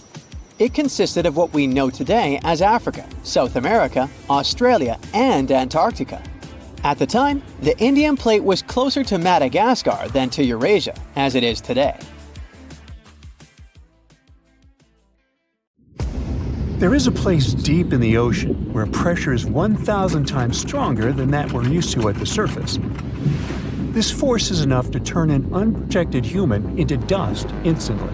Well, maybe more like mud. Anyway, that's why explorers need some serious preparation and equipment to survive in such extreme conditions down in the Mariana Trench. It is as wide as 20 national malls in Washington, D.C., and about 1/5 as long as the diameter of Earth. People who went all the way down describe it as a chilly, quiet, and very peaceful place. They saw a bright blanket of red and yellow rocky outcrops, and there was a whole variety of unique, small, translucent animals. The popular myth is that more people have gone to the moon than to this deepest place on Earth is not true, though. In total, 24 humans flew to the moon, and at least 27 brave souls dove down to the Mariana Trench. Most of them were explorers and not proper scientists. They just go there for the thrills and also to collect video evidence of different wildlife, geological formations, and human-made objects. Humans started traveling around space and into the ocean depths at around the same time. The first moon landing was in 1969. And the first person to go down the Challenger Deep, the deepest part of the Mariana Trench, did so in 1960. This unusual location got its name after the British ship HMS Challenger, which first located this massive drop in the ocean floor at the end of the 19th century. It would take 8 more decades before the first human went down to it. Explorers didn't manage to do it in a conventional submarine. They used a type of submersible called a bathyscaphe. The Swiss oceanographer Auguste Piccard designed his own in 1953. 7 years later, the submersible managed to do the impossible. It had reached a depth of nearly 36,000 feet. But what explorers saw was merely a fraction of the trench's full size. The fact that it is so huge of the Mariana Trench is just one of the reasons why it's mostly unexplored today. The absence of light is another major issue. Sunlight is incapable of reaching such profound depths, so the entire trench, from top to bottom, lies in absolute darkness. Because of such conditions, the ecosystem is a lot different than the shallower regions of the Pacific. This puts immense pressure on marine wildlife. Yeah, the pun is intended. Another reason why it's so challenging to survive there is the temperature. Water freezes at 32 degrees Fahrenheit. At the bottom of the Mariana Trench, the ocean is just a couple of degrees above freezing. One of the factors that hasn't let this area turn into a giant icicle is the fact that salt water has a slightly lower freezing point. The other reason is geothermal energy that warms the ground at the bottom of these just enough for it not to freeze. That's why submersibles need to have proper insulation to navigate these icy conditions. When they reach the bottom, researchers find out that this desolate and harsh climate is home to several animal species. They encountered arrow-toothed eels, snailfish, and spoonworms at various depths. There were even strange-looking translucent sea cucumbers and shrimp-like amphipods. The biggest surprise was microbial mats thriving on methane and hydrogen from the mud. Among the species, the Mariana snailfish looks like a master of the environment that can go farther and deeper into the trench to feed on prey than its competitors. Despite its seemingly fragile appearance, the snailfish has adapted to withstand extreme pressures, a superpower it wouldn't be able to survive without. The exotic life forms that live deep down aren't normal-sized, since deep-sea gigantism makes them grow significantly larger than their counterparts in other ecosystems. One example is the giant tube worm, which can be 6 feet long. Science has a hard time explaining the exact cause of this form of gigantism. Thermal vents are just one of the possible explanations. All of these factors might help explain the huge time gap in researching the Mariana Trench. The first successful dive after the 1960 expedition came only in 2012. That's when the famous Canadian film director James Cameron went down in the Deep-Sea Challenger. Because few scientists have gone that deep before or after Cameron, there is no map of the deepest point on our planet. We know very little about the oceans that cover 2/3 of the Earth's surface. Researchers have mapped out only 5% of them so far. Science still has a lot to discover in the Mariana Trench and other unexplored places on our planet. The Amazon rainforest stands as the best example of the world's most unexplored regions. The list of reasons why this part of South America is unknown starts with its wildlife: jaguars, anacondas, piranhas, black caimans, and Brazilian wandering spiders are just some of the creatures that pose a risk for researchers. Relentless year-round rainfall induces heavy flooding. Add to all this some treacherous river currents, and you can see why scientists have mapped such a small percentage of the Amazon to date. In just one region of Brazil, near Peru, there are at least 14 tribes that have never had contact with the outside world. The national authorities intend to keep it that way. Isolation of these indigenous people is the best way to protect their future. The same goes for a remote island in the Indian Ocean. After the tragic tsunami of 2004, helicopters flew over North Sentinel Island to make sure its inhabitants were alive and well. Meanwhile, the Sentinelese weren't thrilled. They took up bows and arrows to drive away the unwanted visitors. This tribe is one of the last uncontacted tribes on Earth. Although anthropologists and filmmakers visited the island in the late 1960s, we still don't know much about its indigenous population. It sits a long way off any shipping lanes in the Bay of Bengal. North Sentinel has no natural harbor, and it's surrounded by a shallow reef. This makes access to the island possible only by boat. The Indian officials who lay claim to the island have prohibited outsiders from visiting the island for safety reasons. The estimates on how many people inhabit the island vary significantly, from as few as 15 to as many as 500. The island is not tiny. It's about 5 times as big as London's Heathrow Airport. Apart from occasional contact during the past 2 centuries, the Sentinelese must have been isolated for a long time. They are related to other indigenous groups in the Andaman Islands, but their neighbors cannot understand a word of their language. The continent of Antarctica has no permanent human settlements at all. The only people who periodically live there are international scientists. This vast expanse of ice and snow, roughly the size of the United States and Mexico combined, still has many regions where humans haven't set foot. Satellite imagery and photos that NASA's aircraft made from the air have mapped out the entire continent. So we know where to go, but it's not that easy. The reason for this are all the adjectives that go with Antarctica. It is the coldest, windiest, driest, and brightest of the 7 continents. This makes it virtually unlivable. More than 99% of its surface is covered with a permanent sheet of ice. Its thickness ranges from 1 mile to as many as 3 miles in some places. That's half the height of Mount Everest. Now, the Himalayan range contains the world's tallest unclimbed mountain. It is also the tallest mountain in Bhutan. In the local language, the mountain's name translates as White Peak of the 3 spiritual brothers. Out of respect for the spiritual beliefs of the local population, national authorities restricted and then completely banned mountaineering at the beginning of the 21st century. To this day, there is no evidence that any climber has ever managed to successfully reach the summit of this mysterious mountain. So, contrary to popular belief, labeling the Nile as the longest river in the world might be a misconception. The measurement of a river's length entails more than simply calculating the distance between its starting point and end point. Rivers are intricate systems comprised of various tributaries, which significantly impact their overall length. In fact, when accounting for these tributaries, the initial figure can increase up to threefold, exemplified by the Mississippi River. From its origin in Itasca to its conclusion in New Orleans, the measurement suggests one length. However, the inclusion of the Missouri River alters this perception entirely. This discrepancy has fueled ongoing debates regarding the Nile's length compared to that of the Amazon River.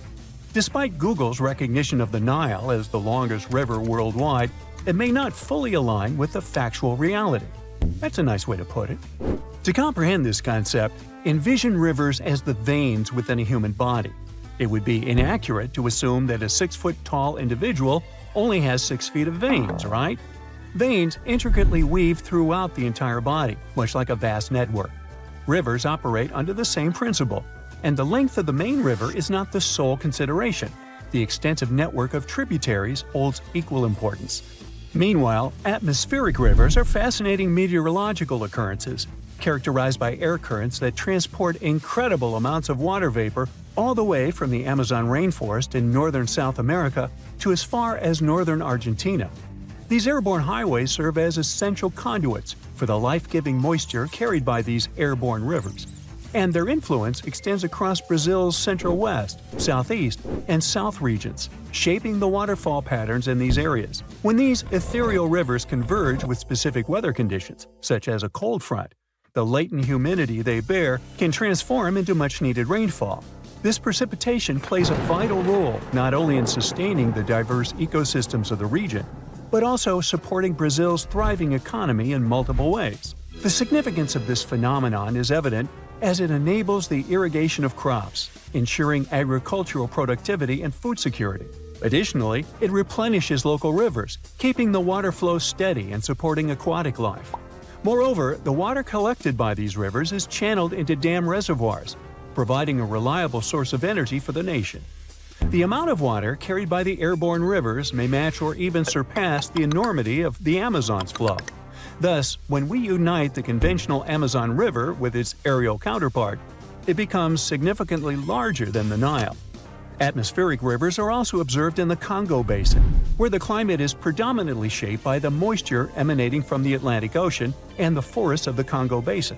This incredible phenomenon leads to evaporation levels as high as 3 to 6 feet of water per year. These rivers vary in size and strength, but on average, they transport a water vapor volume comparable to the flow at the mouth of the Mississippi River. In rare cases, exceptionally powerful atmospheric rivers can carry up to 15 times that amount. When these rivers reach land, they release the accumulated water vapor, resulting in rainfall or snowfall. Although atmospheric rivers come in various forms, those with high water vapor content and intense winds can cause extreme precipitation and flooding, especially when they linger over flood-prone watersheds. An example of a well-known atmospheric river is the Pineapple Express, a robust system capable of transporting moisture from the tropical regions near Hawaii to the U.S. West Coast. Such events can disrupt travel, trigger mudslides, and lead to significant destruction of life and property. However, not all atmospheric rivers pose risks. Many are weaker systems that provide valuable rain or snow, essential for maintaining water supplies.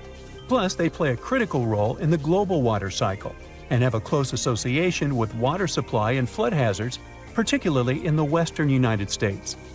In addition for the potential for flooding, atmospheric rivers also contribute to desirable increases in snowpack. A series of atmospheric rivers was responsible for severe winter storms that battered the U.S. West Coast from western Washington to southern California between 2010 and just recently in early 2024, resulting in rainfall ranging from 11 to 25 inches in certain regions. So, if water vapor can be considered a river, it begs the question, what else can be classified as a river? Surprisingly, even without any water, something can still be deemed a river. This fascinating phenomenon is known as a wadi, traditionally referring to a river valley. Wadis can be found in gently sloping, almost flat areas of deserts. Unlike traditional rivers, wadis lack permanent channels due to the sporadic presence of water flow. As a result, they exhibit braided stream patterns caused by limited water supply and an abundance of sediments.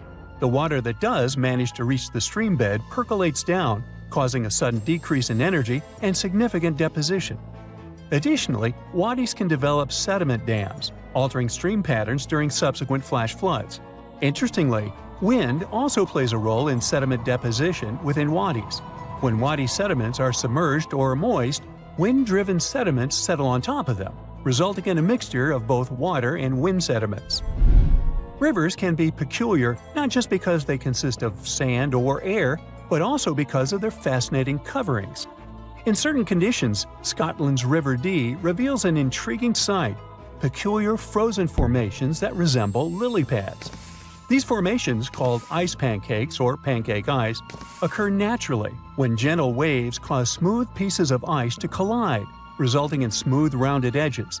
As these ice disks interact with the waves, they gain raised edges, giving them an appearance reminiscent of lily pads. Usually, pancake ice has a somewhat slush-like consistency. Some media reports have suggested that the ice on the River Dee formed from frozen foam. But scientists explain that while it is plausible, the pancake ice still develops through the collision process. Over time, these ice pancakes often merge together, forming large sheets of ice. If the ice becomes thick enough and the water remains turbulent, it can bend, fracture, and stack upon itself, creating remarkable structures called ice ridges. Now, imagine a river not made of water but of methane. It may sound like an outlandish idea, but on Saturn's moon Titan, this is actually a reality. Vid Flamina, a fascinating river on Titan, consists of liquid methane and ethane and has drawn comparisons to the mighty Nile. Stretching over 249 miles, it gracefully flows into l'Egea Mare, which is Titan's second-largest hydrocarbon sea. While most of Titan's surface is composed of water ice, Vid Flamina stands out as a breathtaking river that carves canyons into the icy terrain, mimicking solid bedrock. NASA scientists believe that this extraordinary river hosts rapids, whirlpools, and even waterfalls, mirroring the features found in Earth's rivers. When NASA's Cassini probe reached Saturn in 2004, its main goal was to explore this giant planet and its moons. Scientists were particularly interested in finding evidence of liquid methane on Titan due to its unique surface temperature and methane-rich atmosphere. However, initial observations from Cassini, concentrated on Titan's equatorial region, disappointed the researchers as they found no signs of seas or rivers. But this disappointment turned into excitement when Cassini's orbit shifted, enabling the team to focus on other areas of Titan's surface using radar techniques. Surprisingly, radar signals bounced off various angled and rough features such as sand dunes, cliffs, and rocks. But when the radar reached Titan's polar regions, the signal ceased, revealing mysterious dark spots resembling lakes, rivers, and tributaries akin to those found on Earth. The groundbreaking discovery came in December 2012 when Yanni Radabau, a scientist working with Cassini's team, announced an image captured in September of the same year. The image unveiled a river resembling the Nile, extending over 200 miles in a relatively straight course, indicating a correlation with fault lines similar to other significant rivers nearby.